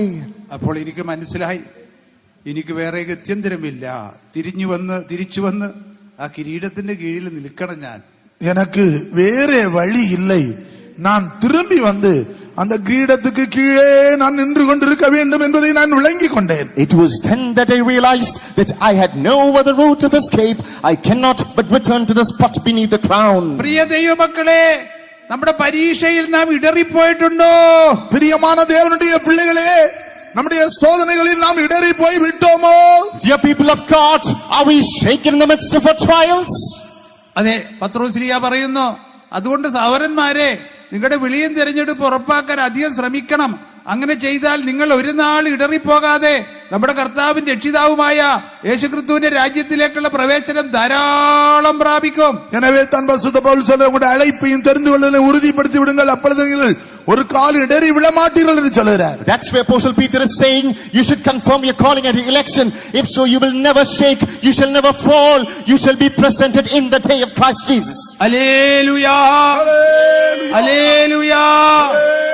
അതെ, നമുക്ക് നേരിടുന്ന പരീക്ഷകളൊക്കെ നമ്മളെ പരീക്ഷകൾ നേരത്തെ പറഞ്ഞാൽ സഹിക്കുന്ന ഭാഗ്യശാലികളാ, ജീവകിരീടം പ്രാപിക്കും എന്നാണ് എഴുതിയിരിക്കുന്നത്. ஏற்கனவே கேட்டது போல நமக்கு வருகிற சோதனைகளிலே சகிக்கிற நாம் பாக்கியவான்களாய் நம்மை மாற்றுகிறது. Indeed, as we heard earlier, all the trials that we face, we are becoming fortunate through all these things. Why? Because we are going to be crowned with the crown of life. നമ്മുടെ കുറിവാക്യത്തിൽ നാം വായിച്ചല്ലോ, അവിടെ എസ്ര ഇപ്പോൾ എസ്രയുടെ കൂടെ 10,000 പേരോളം ഇപ്പോൾ യെരൂശലേമിലേക്ക് പോവുകയാണ്. நாம் ஆரம்ப வசனத்தில் வாசித்தோமே, எஸ்ராவோடு கூட அவர்கள் எருசலேமுக்கு போகிறார்கள். As we read in the key verse, now a band of people are following Ezra unto Jerusalem. ഇത് ഏത് കാലഘട്ടത്തിൽ നടന്നതാണ്? இது எந்த சூழ்நிலையிலே நடந்தது? In which dispensation did this take place? ഇതൊക്കെ ചരിത്രപരമായിട്ടൊക്കെ എല്ലാം നമ്മൾക്ക് തിരിച്ചറിയാൻ കഴിഞ്ഞിട്ടുണ്ട് 20-ാം നൂറ്റാണ്ടിൽ. 20-ാം നൂറ്റാണ്ടിലെ ചരിത്ര രീതിயாக இதெல்லாம் விளங்கிக் கொள்ள முடிந்தது. The chronicles of history bear witness that this took place in the 20th century. ഇത് അവര് യഹൂദന്മാര് ആലയം പണിയുവാൻ അവരുടെ കൽപ്പന 538 BC 538 കോരേശ് രാജാവ് കൽപ്പിച്ചു. 538 BC 538 அருமையானுள்ளே அந்த கோரேஸ் ராஜா தேவாலயத்தை கட்டும்படி கட்டளை கொடுத்தார். In BC 538, King Koresh passed the decree for the people of God to build the temple. അവര് അതിനുശേഷം പിന്നെ എല്ലാം പറയാൻ സമയമൊന്നുമില്ല. അതിനുശേഷം BC 515 അവർ ആലയം പണി പൂർത്തീകരിച്ചു. BC 515 அதன் பிறகு அவர்கள் ஆலயத்தை கட்டி முடித்தார்கள். Thereafter in BC 515 they completed the construction of the temple. പ്രവാസത്തിൽ നിന്ന് മടങ്ങി വന്ന ദൈവജനം യെരൂശലേമിൽ വന്ന് ആലയം പണിതു. പ്രവാസത്തിൽ നിന്ന് ക്യാപ്റ്റിവിറ്റി சிறைச்சாலையிலிருந்து புறப்பட்டு வந்த ஜனங்கள் வந்து ஆலயத்தை கட்ட ஆரம்பித்தார்கள். The people of God who returned from captivity, they came to Jerusalem and they started to build the temple. അതിന് 4 വർഷത്തോളം അഗ്ഗായിയും സക്കറിയയും പ്രവചിച്ചു. அதற்காக ஆகாயும் சகரியாவும் 4 வருடங்கள் தீர்க்கதரிசனம் சொன்னார்கள். Prophets Haggai and Zechariah prophesied for 400 years. 4 വർഷക്കാലം, for 4 years. അപ്പോൾ അവര് ആ പ്രവചനം അവരെ ധൈര്യപ്പെടുത്തി. அந்த தீர்க்கதரிசனங்கள் அவர்களை தைரியப்படுத்தினது. That prophecy emboldened them. പ്രവാസത്തിൽ നിന്ന് മടങ്ങി വന്ന ദൈവജനങ്ങൾ ഏകദേശം 50,000 പേരാണ് അന്ന് സെരുബാബേലിന്റെ കൂടെ എല്ലാം വന്നത്. അവര് ആലയം പണിതു. சிறையில் இருந்து புறப்பட்டு வந்த 50,000 பேர் அவர்கள் வந்து ஆலயத்தை கட்டினார்கள். The people who returned from captivity under the leadership of Zerubbabel, almost 50 of them, they came and built the temple. എന്നാൽ അവർക്ക് മതിൽ പണിയാൻ, യെരുശലേമിന്റെ മതിൽ പണിയാൻ കഴിഞ്ഞില്ല. ஆனால் எருசலேமின் மதிலை அவர்களால் கட்ட முடியவில்லை. However, they failed to build the walls of Jerusalem. ആകയാൽ യെരുശലേമിന്റെ ആലയം പണിതിന് ശേഷം 70 വർഷം കഴിഞ്ഞപ്പോഴാണ് മതിൽ പണിതത്. எருசலேமின் ஆலயம் கட்டி முடிந்து 70 வருடங்கள் தாண்டிதான் மதில் கட்டப்பட்டது. Therefore 70 years after the construction of the temple in Jerusalem were the walls built. അത് നെഹമ്യാവിന്റെ കാലത്ത് BC 444 ആണ്ടിൽ അർത്തശഷ്ടാ രാജാവ് അനുവാദം കൊടുത്തതുകൊണ്ട് അവിടെ പോയി നെഹമ്യാവ് ആലയം ആ മതിൽ പണിതു, യെരുശലേമിന്റെ മതിൽ പണിതു. ഇത് BC 444 അർത്തശാസ്ത്ര രാജാവിന്റെ കാലത്തിലെ கிடைத்த கட்டளையின்படிதான் நெகேமியா அதை கட்ட ஆரம்பிக்கிறார். In BC 444, according to the decree that he received from the then king, he built the walls. അതിന് തൊട്ട് മുമ്പ് 456 എസ്ര 10,000 പേരുമായി യെരുശലേമിലേക്ക് പോകുന്നത്. യെരുശലേമിലേക്ക് 10,000 പേരോട് 456 வருஷத்தில் எருசலேமுக்கு போகிறார். Before which in BC 456 with 16,000 people, Ezra is going to Jerusalem. അതെ, അത് നെഹമ്യാ പോകുന്നതിന് 14 വർഷം മുമ്പ്. அது நெகேமியா போகிறதுக்கு 14 ஆண்டுகளுக்கு முன்பதாக. 14 ആണ്ടുകൾക്ക് മുമ്പ്. 14 ആണ്ടുകൾക്ക് മുன்பதாக. That was 14 years before Nehemiah went there. അതെ, അപ്പോൾ ആ യാത്രയെ വിവരണമാണ് നമ്മൾ കുറിവാക്യത്തിൽ വായിച്ചത്. அந்த பிரயாணத்தில் நடந்த சம்பவத்தை தான் நாம் ஆரம்ப வசனத்திலே வாசித்தோம். അതെ, BC 458 BC 458 வருடம். In BC 458, the story of their journey, we read at the key verse. ആ വാക്യം തുടർന്ന് വായിച്ചാട്ടെ. അനന്തരം ഞങ്ങൾ ഞങ്ങളുടെ ദൈവത്തിന്റെ സന്നിധിയിൽ ഞങ്ങളെ തന്നെ താഴ്ത്തി. അതെ, ഞങ്ങൾ ദൈവത്തിന്റെ സന്നിധിയിൽ തങ്ങളെ തന്നെ താഴ്ത്തി. ഞങ്ങൾക്കും ഞങ്ങളുടെ കുഞ്ഞുകുട്ടികൾക്കും ഞങ്ങളുടെ സകല സമ്പത്തിനും വേണ്ടി ശുഭയാത്ര അവനോട് യാചിക്കേണ്ടതിനും ഞാൻ അവിടെ അഹവ ആറ്റിന്റെ അരികെ വെച്ച് ഒരു ഉപവാസം പ്രസിദ്ധപ്പെടുത്തി. ഞങ്ങളുടെ ദൈവത്തിന്റെ കൈ അവനെ അന്വേഷിക്കുന്ന ഏവർക്കും അനുകൂലമായും അവനെ ഉപേക്ഷിക്കുന്ന ഏവർക്കും പ്രതികൂലമായും ഇരിക്കുന്നു എന്ന് ഞങ്ങൾ രാജാവിനോട് പറഞ്ഞിരുന്നുകൊണ്ട് വഴിയിൽ ശത്രുവിന്റെ നേരെ ഞങ്ങൾക്ക് തുണയായി ഇരിക്കേണ്ടതിന് പടയാളികളെയും കുതിരച്ചേവകരെയും രാജാവിനോട് ചോദിപ്പാൻ ഞാൻ ലജ്ജിച്ചിരുന്നു. അതെ പ്രിയരെ, നാം ഇപ്പോൾ ആ പ്രയാണം നമ്മൾ ഇന്നലെ കേട്ടതുപോലെ നമ്മൾ തീർത്ഥാടകരാണ്. പുതിയ യെരുശലേം സിയോനിലേക്ക് പോയിക്കൊണ്ടിരിക്കുന്നവർ.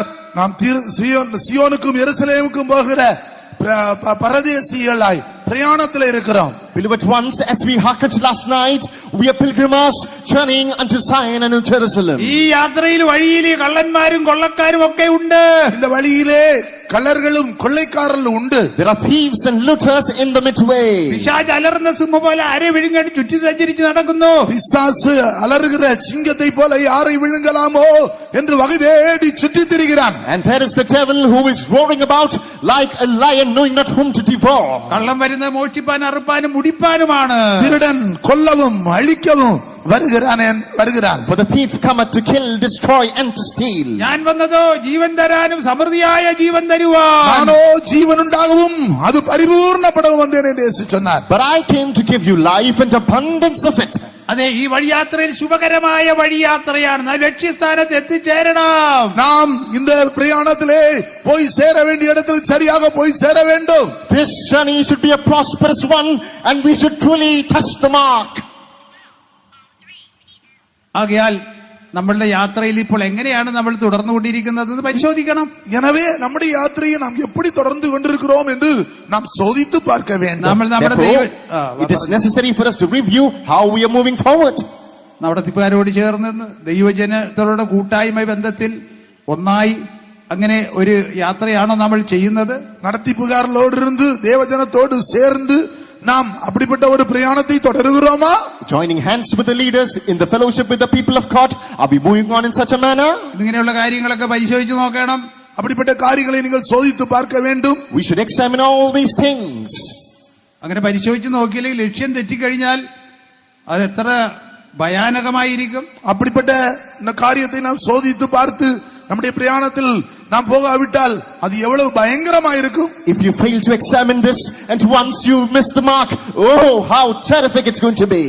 അതെ, നമ്മുടെ അടിസ്ഥാനം ശരിയാണോ? நம்முடைய அஸ்திபாரம் சரியாக இருக்கிறதா? Is the foundation firm?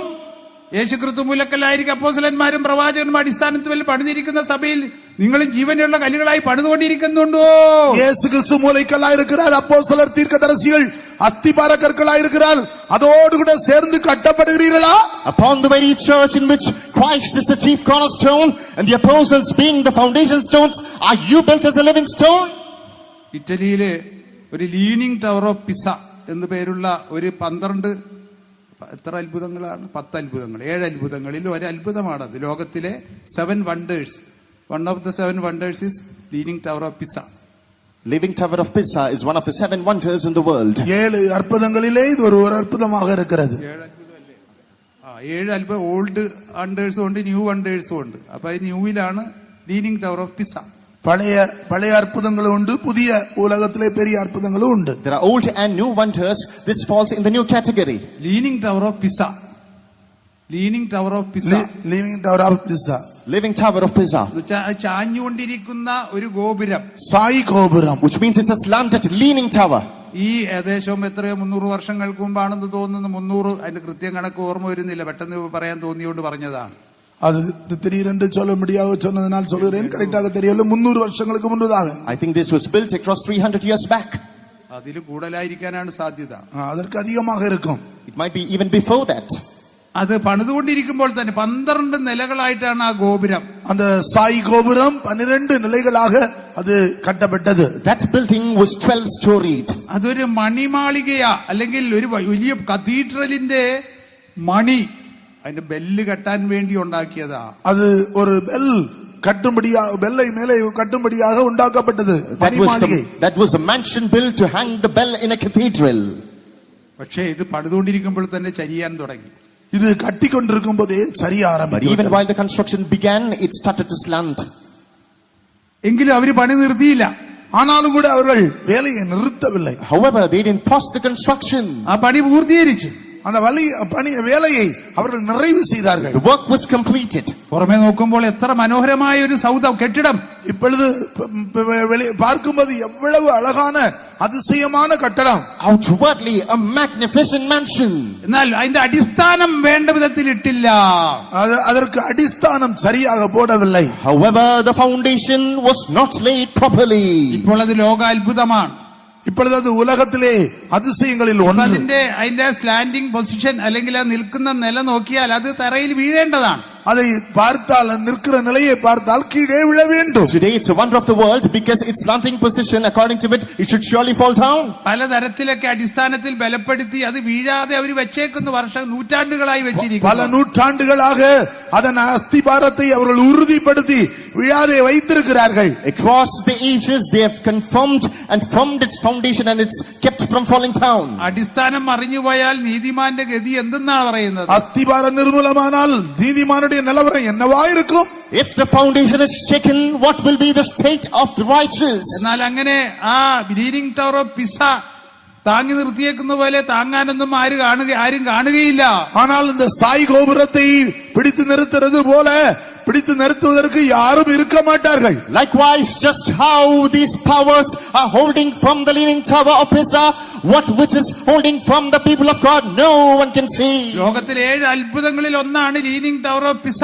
உலகத்திலே 7 அற்புதங்களில் ஒன்றுதான் இந்த சாய் கோபுரம். Leaning tower of Pisa is one among the 7 wonders of the നാം world. നമ്മുടെ അടിസ്ഥാനത്തിൽ സ്ഥിരമാകാതെ മറിഞ്ഞു പോകുന്നുവെങ്കിൽ നാം ലോകത്തിലെ ഏറ്റവും വലിയൊരു ശാപമായി മാറ്റപ്പെടും. நம்முடைய அஸ்திபாரத்தில் நாம் உறுதியாக இல்லாவிட்டால் சாய்ந்து போனால் நாம் உலகத்திலே மிகுந்த சபிக்கப்பட்ட மனிதராக மாறி விடுவோம். If we slant, if we fall from our position, we will surely be the cursed one in this world. വിവിധവും അന്യമായ ഉപദേശങ്ങളാൽ ആരെങ്കിലും നിങ്ങളെ വലിച്ചിഴച്ച് ദൈവ വിശുദ്ധന്മാരിൽ നിന്നും കൂട്ടായ്മയിൽ നിന്ന് അന്യപ്പെടുത്തിക്കൊണ്ട് പോകുന്നുണ്ടോ? பலவிதமான அந்நிய உபதேசங்களினாலும் காரியங்களினாலும் உங்களை வழி தப்பி போய் பரிசுத்தவான்களை விட்டு இழுத்து கொண்டு போகும்படியாக சத்துரு கிரியை செய்கிறானோ? With erroneous doctrines is the foe, are different people trying to take you away from the truth in Christ and the saints. അതെ, ഞാന് എന്റെ ഊഴിയത്തിന്റെ ആരംഭ പകുതിയിൽ ഒരു അടുത്ത കാലത്ത് ഒരു 34 years ബാക്ക് 24 ஆண்டுகளுக்கு முன்னதாக என்னுடைய ஊழியத்தின் ஆரம்ப நாட்களிலே At the starting phase of my ministry 34 years back, അതൊരു വിലക്കിറങ്ങിയ ഒരു 3-4 വർഷം കഴിഞ്ഞപ്പോൾ ஊழியத்துக்கு வந்து ஒரு 3-4 வருடங்களான போது 4 years after I came to the ministry. അതെ, 10-34 വർഷങ്ങൾക്ക് മുമ്പുള്ള കാര്യമാണ് പറയുന്നത്. இது 34 வருடங்களுக்கு முன்னதாக உள்ள சம்பவம் சொல்லுகிறேன். This incident took place 34 years back. ഞാനൊരു സെന്ററിൽ ഞാൻ വേലം ചെയ്തുകൊണ്ടിരിക്കുന്നു. நான் ஒரு சென்டரிலே ஓடி என்னுடைய ஊழியத்தை செய்து கொண்டிருக்கிறேன். I was doing my ministry in a center. അന്നേരം ആ സമയത്ത് എനിക്ക് ടൈഫോയിഡ് ബാധ ഉണ്ടായി.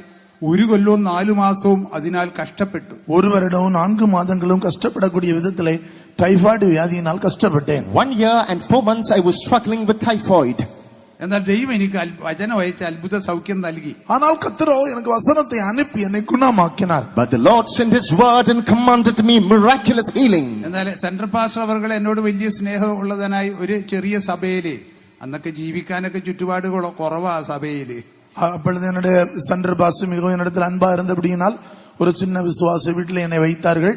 But that center pastor in that small center, he was very fond of me.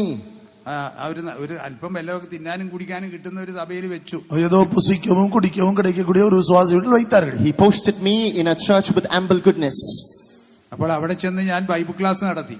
அங்கே போய் நான் வேத பாட கூட்டம் I எடுத்தேன். went there and conducted the Bible study. അപ്പൊ 10-12 വിശ്വാസികൾ 15 വിശ്വാസികളെ ഉള്ളു. அப்பொழுது ஒரு 10, 12, 15 விசுவாசிகள் இருப்பார்கள். Around 15 believers were there. മിക്കവരും തന്നെ ആ കൂടിയവരവന് ബൈബിൾ ക്ലാസ്സിനെല്ലാം വരും.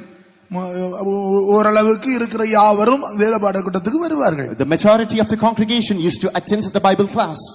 അപ്പോൾ ഞാന് നമുക്കറിയാവുന്ന പോലെയൊക്കെ നല്ല കൃപയുടെ വചനങ്ങളെല്ലാം പറഞ്ഞു. எனக்கு தெரிந்தது போல கிருபையுள்ள வசனத்தை நான் அவர்களுக்கு போதித்தேன். According to my knowledge, I shared words of praise. അതെ, ഞാനും നിങ്ങളെ പോലെ ഇതിൽ ഇങ്ങനെ ഓടിക്കൊണ്ടിരിക്കുന്ന ആളാണ്. നിങ്ങൾക്കും കൃപ കിട്ടണം, എനിക്കും കൃപ കിട്ടണം, അങ്ങനെയുള്ള നിലയിൽ ഒരു താഴ്മയോടെയാണ് വചനങ്ങൾ പ്രസ്താവിച്ചുകൊണ്ടിരിക്കുന്നത്. நான் அங்கே வந்து நான் உங்களை போல ஒரு ஆள்தான் என்று சொல்லி தாழ்மையான நிலவரத்தில் இந்த கிருபையுள்ள வசனங்களை போதித்தேன். I am also a person running the race just like you. With humility I was giving words of praise. അപ്പൊ അതിനുശേഷം ബൈബിൾ പഠനത്തിന് ശേഷം ഒരു വീട്ടിൽ വിസിറ്റിംഗിന് ചെന്നു. நான் வேத பாட கூட்டம் முடிந்த பின்பு ஒரு வீட்டுக்கு நான் விசிட்டிங் போயிருந்தேன். So after the Bible class I went to a house as a part of visiting. അപ്പൊ അവിടെയുള്ള ഗൃഹനാഥനും മറ്റും പറയുക, അച്ചായോ നിങ്ങൾ അച്ചായൻ ഇങ്ങനെ ഉപദേശിച്ചോണ്ടെന്ന് അവര് ശരിയാകത്തില്ല, വേറെ വീട്ടുകാര്. அவர் அப்பொழுது அங்க இருந்த அந்த வீட்டில் இருந்த பொறுப்பான அவர் சொன்னார், இப்படி எல்லாம் நீங்கள் உபதேசம் பண்ணினால் அவர்கள் திருந்த மாட்டார்கள். The inmates of that particular house is telling me, oh pastor, if you are saying all these things, the inmates of that house, they are not going to repair their ways. അപ്പൊ എനിക്കത് ദുഃഖം തോന്നി. எனக்கு ஒரு பெரிய துக்கம் வந்து പറയപ്പെടുന്നവരുടെ വീട്ടിൽ പോയി நான் இப்பொழுது சொன்ன வீட்டுக்கு கடந்து போனேன். I visited the house of those people who were referred to. അവരും അത് തന്നെ എന്നോട് പറഞ്ഞത്. அவரும் அதேதான் சொன்னார்கள். They too said the same words. എന്റെ അച്ചായോ അവരൊക്കെ അച്ചായൻ ഉദ്ദേശിക്കുന്ന ആളുകളൊന്നുമല്ല. அச்சாயோ நீங்கள் நினைக்கிற நபர்கள் அவர்கள் அல்ல. My beloved pastor, they are not people whom you think. എത്രയോ വിശേഷിക്കപ്പെട്ട ഉപദേശിമാരൊക്കെ എന്തെല്ലാം കാര്യങ്ങൾ പറഞ്ഞിട്ട് അവരെടുത്തിട്ടില്ല. எத்தனையோ விசேஷமான போதகர்கள் காரியங்களை சொன்னாலும் கூட, உபதேசிகள் சொன்னாலும் கூட அவர்கள் அதை எடுத்துக்கொள்ளவில்லை. Lot of servants of God have instructed a lot of things, but still they haven't heeded to it. എനിക്ക് ഈ വേലയെക്കുറിച്ചുള്ള കാഴ്ചപ്പാടും ദർശനമൊക്കെ എനിക്ക് ഉണ്ടായിരുന്നെങ്കിലും എന്റെ ഹൃദയത്തിൽ വലിയ ദുഃഖമായി മാറി. அந்த ஊழியத்தை குறித்துள்ள ஒரு வெளிப்படுத்தல் எனக்கு இருந்தாலும் கூட இருதயத்திலே ஒரு பெரிய துக்கம் வந்து விட்டது. Though I had a vision and a revelation regarding this ministry, yet was I grieved in my heart. ഇനി എന്ത് ബൈബിൾ ക്ലാസ് നടത്താനാ? இனி என்ன வேத பாடம் கூட நடத்து What sort of Bible study should be conducted hereafter? അടുത്ത ആഴ്ച ബൈബിൾ ക്ലാസ് ഇല്ലെന്ന് പറഞ്ഞാൽ அடுத்த வாரம் வேத பாடக்கூட்டம் இல்லை என்று சொல்லுவோம். I announced next week we do not have the Bible class. എന്റെ ഹൃദയത്തിൽ വലിയ സംഘർഷമാണ്, കോൺഫ്ലിക്റ്റ്. என்னுடைய இதயத்திலே ஒரு ഹൃദയത്തിലെ സംഘർഷം, குழப்பம் உண்டாகிவிட்டது. There was a conflict waging a war within my heart. I don't know what to do next. நான் என்ன செய்வது என்று அடுத்து என்ன செய்வது என்ற കുഴപ്പം എനിക്ക് വന്നു വിട്ടത്. I was clueless, knowing not what to do. ഇങ്ങനെയുള്ള കാര്യങ്ങളൊക്കെ സെൻട്രൽ പാസ്റ്റർമാരോട് ചെന്ന് പറയാൻ പാടില്ല. இப்படிப்பட்ட காரியங்களை சென்ட்ரல் பாஸ்டர்ல போய் சொல்ல முடியாது. These matters we cannot discuss with the center pastor. മറ്റാരോടും ഒന്നും പറയാൻ പറ്റില്ല. വേറെ ആരുടെ ഇதை சொல்ல முடியாது. We can't disclose this with anyone else. ഞാൻ കണ്ണുനീരോടെ ദൈവസന്നിധിയിൽ ഇരുന്ന് പ്രാർത്ഥിച്ചുകൊണ്ടിരുന്നു. நான் കണ്ണീரை ஊற்றி தேவ சமூகத்திலே ജപിച്ചുകൊണ്ടേ இருந்தேன். Therefore with tears I knelt down, I prayed in the presence of God. ഞാൻ ഒരു തിങ്കളാഴ്ച സഭായത്തിന് ശേഷം അടുത്ത തിങ്കളാഴ്ച ഞാൻ സെൻട്രൽ ഫെയ്ത്ത് ഹോമിലേക്ക് പോകാനായിട്ട്, അന്ന് വണ്ടിയും ഒന്നുമില്ല, സ്കൂട്ടറും മറ്റൊന്നും കാറും ഒന്നുമില്ല, ബസ്സിന് പോകുവാനായിട്ട് ഞാൻ പുറപ്പെട്ടു പോയി. நான் அப்பொழுது ஞாயிற்றுக்கிழமை ஆராதனை முடிந்து திங்கட்கிழமை வாகனம் ஒன்றுமில்லை, பஸ்ஸிலே புறப்பட்டு போகும்படியாய் சென்ட்ரல் ஃபெய்த் ஹோமுக்கு புறப்பட்டும்படியாய் வந்து நின்றேன். After the Sunday service next Monday I boarded a bus to go to the faith home. ഞാൻ ഒരു പ്രധാനപ്പെട്ട ഒരു ബസ് സ്റ്റേഷനിൽ നിൽക്കുന്നു. ஒரு முக்கியமான ஒரு பஸ் நிறுத்தத்தில் நான் நிற்கிறேன். I was standing in a prominent bus station. അപ്പൊ അവിടെ നിൽക്കുമ്പോ പെട്ടെന്ന് ഒരാൾ എന്റെ അടുക്കലേക്ക് ഓടി വന്നു. அப்பொழுது அங்கே நிற்கும்போது ஒரு திடீரென்று ஓடி வந்தார். As I was waiting over there, a person was rushing to me. ഞാൻ അതിനു മുമ്പ് ഇരുന്ന സഭയിലെ ഞാൻ ഇരിക്കുമ്പോൾ ഒരു പുതിയ വിശ്വാസി വന്നു. അദ്ദേഹമാണ് ഓടി വന്നേക്കുന്നത്. நான் அதற்கு முன்னதாக இருந்த இடத்துல ஒரு புதிய ஆத்துமா வந்தார். அவர் தான் அங்கே ஓடி என்னிடத்தில் வந்தார். In the very church where I served the ministry of God earlier, a new soul came. Now he is coming to visit me. അതെ, അപ്പൊ അദ്ദേഹം പറയുക, അപ്പൊ അന്ന് ബൈബിൾ ക്ലാസ് കഴിഞ്ഞ് പിറ്റേ ദിവസവും ഞാൻ ബൈബിൾ ക്ലാസ് നടത്തിയില്ല. അവിടെ ആ ലോക്കൽ സഭയിൽ ബൈബിൾ ക്ലാസ് നടന്നു. അപ്പൊ അവിടെ പങ്കെടുത്ത വിശ്വാസിയാണ് വന്നേക്കുന്നത്. அந்த லோக்கல் அந்த பிரான்ச்லே வந்து சண்டே வேத பாட கூட்டத்தில் பங்கு பெற்றவர் தான் அங்கே வந்திருக்கிறார். I skipped the Bible class in my own church, so in the other church that believer took part in the Bible class over there. After taking part in that he is coming over here to me. இன்னொரு விசுவாச வீட்டில் அவர் வேத பாட கூட்டத்தில் பங்கெடுத்தவர். അപ്പൊ അദ്ദേഹം എന്റെ അടുത്ത് വന്ന്, അച്ചായോ ഞാനൊരു ഞങ്ങൾ ഇന്നലെ വിശ്വാസ വീട്ടില് ബൈബിൾ ക്ലാസ്സിന് ശേഷം ഞങ്ങൾ രാത്രി മുഴുവനും കുറേ നേരം പ്രാർത്ഥിച്ചു, 1 മണിവരെയും പ്രാർത്ഥിച്ചു. நாங்கள் எங்களுடைய சபையிலே வேத பாட கூட்டம் முடிந்த பிறகு இரவு முழுவதும் நாங்கள் ஜெபித்தோம். So he told me that after the Bible class in my church we prayed prolonged hours during the night and I saw a vision. അപ്പോൾ ഞാൻ ഒരു സ്വപ്നം കണ്ട അച്ചായോ. அப்பொழுது நான் ஒரு சொப்பனத்தை பார்த்தேன். And then I saw a dream. അത് ഇങ്ങനെയാണ് ഞാൻ കണ്ടത്. அது இவ்விதமாக நான் பார்த்தேன். This was the dream that I saw. ഒരു വലിയ മല, പർവ്വതം, ஒரு பெரிய பர்வதம், மலை, a massive mountain. അത് കടുന്തൂക്കായ പർവ്വതമാണ്. அது மிகவும் உயரமான, കടുന്തൂക്ക് എന്ന് പറഞ്ഞാൽ സ്റ്റീപ്പായിട്ടുള്ള, സ്റ്റീപ്പ് അല്ലെങ്കിൽ കുത്തനെയുള്ള പർവ്വതമാണ്. அது செங்குத்தாக இருக்கிற பர்வதம். ചെങ്കുത്ത്. That was steep and tall. ഉയർന്ന വൻമല, ஒரு உயர்ந்த செங்குத்தான மலை, A high lofty steep mountain. അതിന് താഴ്വര കണ്ടു. அதனுடைய அடிப்பாகத்தை பார்த்தேன். I saw the veil of that mountain. അപ്പോൾ അവിടെ നല്ല കല്ലുകൾ, വലിയ കല്ലുകൾ ഇങ്ങനെ അടുക്കി വെച്ചേക്ക്. அதிலே பெரிய കല്ലുകളെ അടുക്കി வைத்திருக்கிறார்கள். Huge fine stones were arranged there. നല്ല മനോഹരമായ കല്ലുകളാണ്. அது அழகான கல்லுகள். Spectacular stones in sight. അപ്പൊ ആരോ വന്ന് പറയുന്നു, யாரோ வந்து சொல்லுகிறார்கள், Someone told me, ഈ കല്ലുകളെല്ലാം ആ പർവ്വതത്തിന്റെ ഉയരത്തിൽ കൊടുമുടിയിൽ കൊണ്ടുപോകണം. இந்த கல்லுகளை எல்லாம் இந்த மலையினுடைய உச்சிக்கு கொடுமுடிக்கு கொண்டு போக வேண்டும். all these stones should be collected, gathered, carried to the peak of that mountain. അവിടെ ഒരു ആലയം പണിയണം.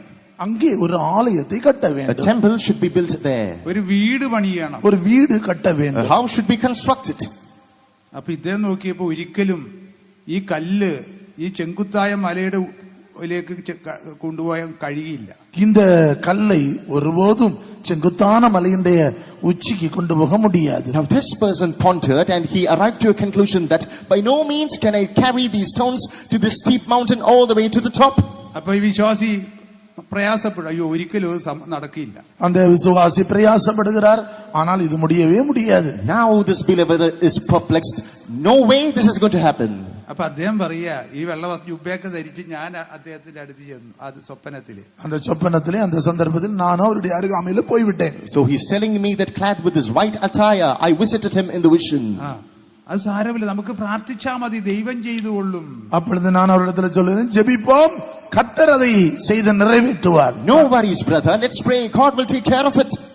അപ്പോൾ ഞാനും അവിടെ ഉണ്ടായിരുന്ന വെള്ളവസ്ത്രധാരികളെ സുവിശേഷകരും എല്ലാം അവരെല്ലാം ഇരുന്ന് ഇങ്ങനെ ജപിച്ച് ആത്മാവിൽ നിറഞ്ഞ് പൊരുതി പൊരുതി പൊരുതി പൊരുതി അന്യഭാഷ പറഞ്ഞുകൊണ്ടിരുന്നു. அப்பொழுது அங்கே இருந்த பெண் வஸ்திரம் தரித்தவர்கள் நானும் ஜெபித்து ஜெபித்து ஆவியிலே நிறைந்து ആവിയിലെ കളികുറുந்து കൊണ്ടിരുന്നു. അന്യഭാഷ നമ്മുടെ എം ടി അപ്പച്ചൻ പറയുന്ന പോലെ അന്യഭാഷ പറഞ്ഞ് ശക്തിപ്പെട്ട് ശക്തിപ്പെട്ട് ശക്തിപ്പെട്ടുകൊണ്ടിരുന്നു. അന്യഭാഷയിലെ നമ്മുടെ டிப்யூட்டி சீஃப் சொல்றது போல நாம் அந்நிய பாஷையிலே பேசி ஆவியிலே நிறைந்து களிகுர்ந்து கொண்டிருந்தேன். And then I and the fellow servants of God were filled in the spirit. God strengthened more and more, just like how Pastor M.T. Thomas says. അതെ, അത് മാത്രമല്ല, അപേക്ഷിച്ചുകൊണ്ടിരുന്നു, അപേക്ഷിച്ച് പ്രാർത്ഥിച്ച് പൊരുതിക്കൊണ്ടിരുന്നു. அப்பொழுது நான் மிகவும் நெருக்கத்தோடு ஆண்டவரை நோக்கி வியாகுலத்தோடு ஜெபித்து கொண்டு அவரிடத்திலே அபேட்சை செய்து கொண்டிருந்தோம். Moreover, with prayers and plea, we were striving and fighting to receive from the Lord. ഞങ്ങൾ മുഴങ്കാലിരുന്നാണ് അങ്ങനെ ചെയ്തുകൊണ്ടിരുന്നത്. நாங்கள் முழங்காற்படியிட்டு அப்படி செய்து கொண்டிருந்தோம். We were on our knees while we prayed. പെട്ടെന്ന് നോക്കിക്കഴിഞ്ഞ അച്ചായോ പെട്ടെന്ന് നോക്കിയപ്പോ ഈ കല്ലിലെല്ലാം ഒരു അനക്കം കണ്ടു.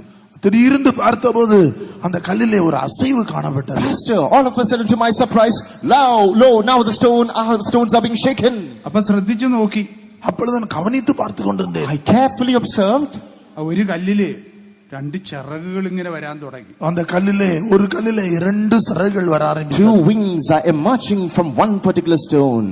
അപ്പോൾ ആ ചിറകുകൾ ഇങ്ങനെ പ്രാർത്ഥനയുടെ ശബ്ദം ഇങ്ങനെ അന്യഭാഷയൊക്കെ പറഞ്ഞുകൊണ്ടിരിക്കുന്നു. ഈ ചിറകുകൾ ഇങ്ങനെ വലുതായി വലുതായി വലുതായി அந்நிய பாஷை பேசி ஜெபித்துக் கொண்டே இருக்கும்போது சிறகுகள் கொஞ்சம் கொஞ்சமாக பெரிதாக வளர ஆரம்பித்து விட்டது. As the voice of prayer and praises were shouting loud, so did the wings along it, and it spread wide. മറ്റു കല്ലുകളിലും ഇതുപോലെ കല്ലുകൾ മുളച്ചു വലുതാകാൻ തുടങ്ങി. അതുപോലவே ஒவ்வொரு கல்லுகளிலும் இந்த சிறகுகள் முளைக்க ஆரம்பித்து விட்டது. Likewise, wings sprouted in all the other stones. ഒരു കല്ലിലെ ചിറകുകൾ പൂർണ്ണ വളർച്ചയെത്തിയപ്പോൾ ഈ കല്ല് പറന്ന് പറന്ന് പറന്ന് ആ പർവ്വതത്തിന്റെ കൊടിമുടിയിൽ പോയിരുന്നു. ஒரு கல்லுடைய சிறகு சரியாக பூர்ணமாக வளர்ந்த போது பறந்து பறந்து பறந்து அப்படியே அந்த மலையினுடைய செங்குத்தான மலையினுடைய உச்சிக்கு கடந்து போய்விட்டது. And when the wings of one particular stone grew even more, reached this perfection, it flew, it soared to heights, and it alighted at the peak of that mountain. അങ്ങനെ എല്ലാ കല്ലുകളും ചിറക് മുളച്ച് പറന്ന് പറന്ന് മുകളിൽ പർവ്വതത്തിന്റെ കൊടുമുടിയിൽ ഇതാ ഒരു മനോഹരമായ പ്രകാശപൂരിതമായ ഒരു നഗരം. இப்பொழுது எல்லா கல்லுகளிலேயும் சிறகுகள் முளைத்து அது அழகாக பறந்து செங்குத்தான அந்த இடத்திலே போய் ஒரு அழகான பட்டணமாக நகரமாக மாறிவிட்டது. And now all the stones, one after the other, they flutter their wings, they soar to heights, and they are abiding at the peak of that mountain. They form a beautiful city of light. ഇത് പറഞ്ഞു തീർന്നപ്പോൾ എനിക്ക് പോകാനുള്ള bus വന്നു. இதை சொல்லி முடித்த உடனே நான் போக வேண்டிய bus. Once this narration was completed, the bus for me to board it came. അപ്പൊ ഞാൻ പറഞ്ഞു, സഹോദര, ഇനി നമുക്ക് പിന്നീട് നമുക്ക് കാണാം. സഹോദരനെ, നാം அதற்கு பிறகு நாம் சந்திப்போம். Then I intervened and said, brother, we'll meet later. എന്റെ ഹൃദയത്തിൻ്റെതായ ആ കലക്കം മാറി. என்னுடைய இதயத்திலிருந்த கலக்கம் நீங்கி விட்டது. The trouble in my heart, it rolled away. അതെ, നമ്മൾ വേദത്തിൽ വായിക്കുമ്പോൾ പ്രതിഷ്ഠിത ശുശ്രൂഷകരുടെ പ്രാർത്ഥന ഒരു വിശ്വാസി വേലക്കാരന്റെ സഹപ്രവർത്തകരുടെ പൂർണ്ണതയ്ക്ക് പ്രാർത്ഥനയും പക്ഷപാതവും ആവശ്യമാണ്. ஒரு பிரதிஷ்டை பண்ணப்பட்ட ஊழியக்காரருக்கு அவருடைய வாழ்க்கையிலே அவர்களுக்காக பரிந்து பேசி ஜெபிக்கிற ஒரு பெரிய ஜெபம் தேவை.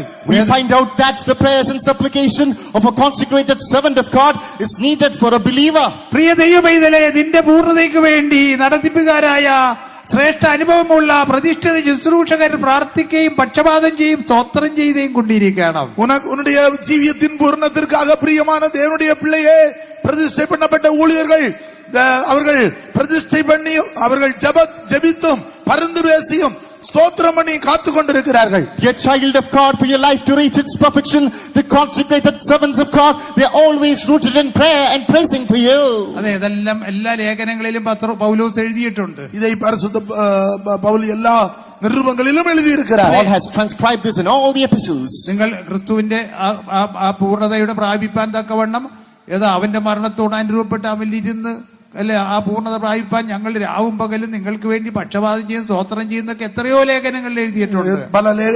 പല നിരൂപങ്ങളിൽ അവർ എഴുതുகிறார், கிறிஸ்துவின் பூரணத்தை நீங்கள் அடையும்படியாக நாங்கள் ஜெபத்திலும் ஸ்தோத்திரத்திலும் உங்களுக்காக தேவ சமூகத்தில் காத்திருக்கிறோம் என்று. For you to conform to the death and resurrection of Lord Jesus Christ, and for you to reach a state of perfection, we are praying and supplicating for you day and night. യേശുവിനെ മരിച്ചവരിൽ ഉയർപ്പിച്ച അതേ അത്യന്ത ശക്തിയുടെ അളവറ്റ വലിപ്പം നിങ്ങൾ അറിയണം. ആ ശക്തി അത്യന്ത ശക്തിയായി ബലപ്പെടണം. അങ്ങനെ ക്രിസ്തുവിന്റെ എല്ലാം നിറവോളം നിറഞ്ഞു വരേണ്ടതിന് നിങ്ങൾക്ക് വേണ്ടി ഞങ്ങൾ രാവും പകലും പ്രാർത്ഥിക്കുന്നു എന്ന് വിവിധ ഇടങ്ങളിൽ ലേഖനങ്ങളിൽ എഴുതിയിട്ടുണ്ട്.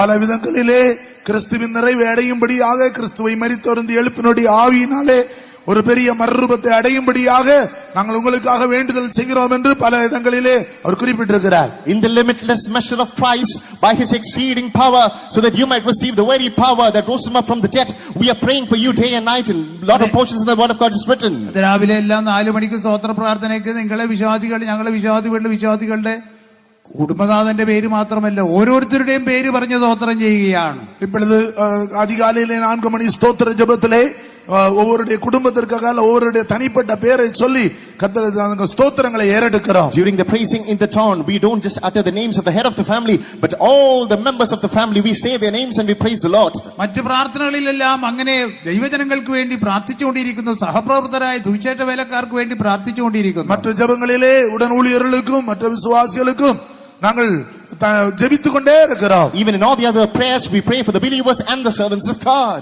തുടർന്ന് രാത്രി 10 മണിക്ക് വീണ്ടും സ്തോത്രവും പ്രാർത്ഥനയാണ്. மீண்டும் இரவு 10 மணிக்கு ஸ்தோத்திரமும் ஜெபமும் ஆரம்பிக்கிறது. Further again at 10 p.m. praising and prayer. പ്രത്യേക വിഷയങ്ങളിൽ 3 ദിവസം ഉപവാസ പ്രാർത്ഥന അല്ലെങ്കിൽ 1 ദിവസം ഉപവാസ പ്രാർത്ഥന അത് വളരെ കർശനമായ നിലയിൽ നടത്തുന്നു.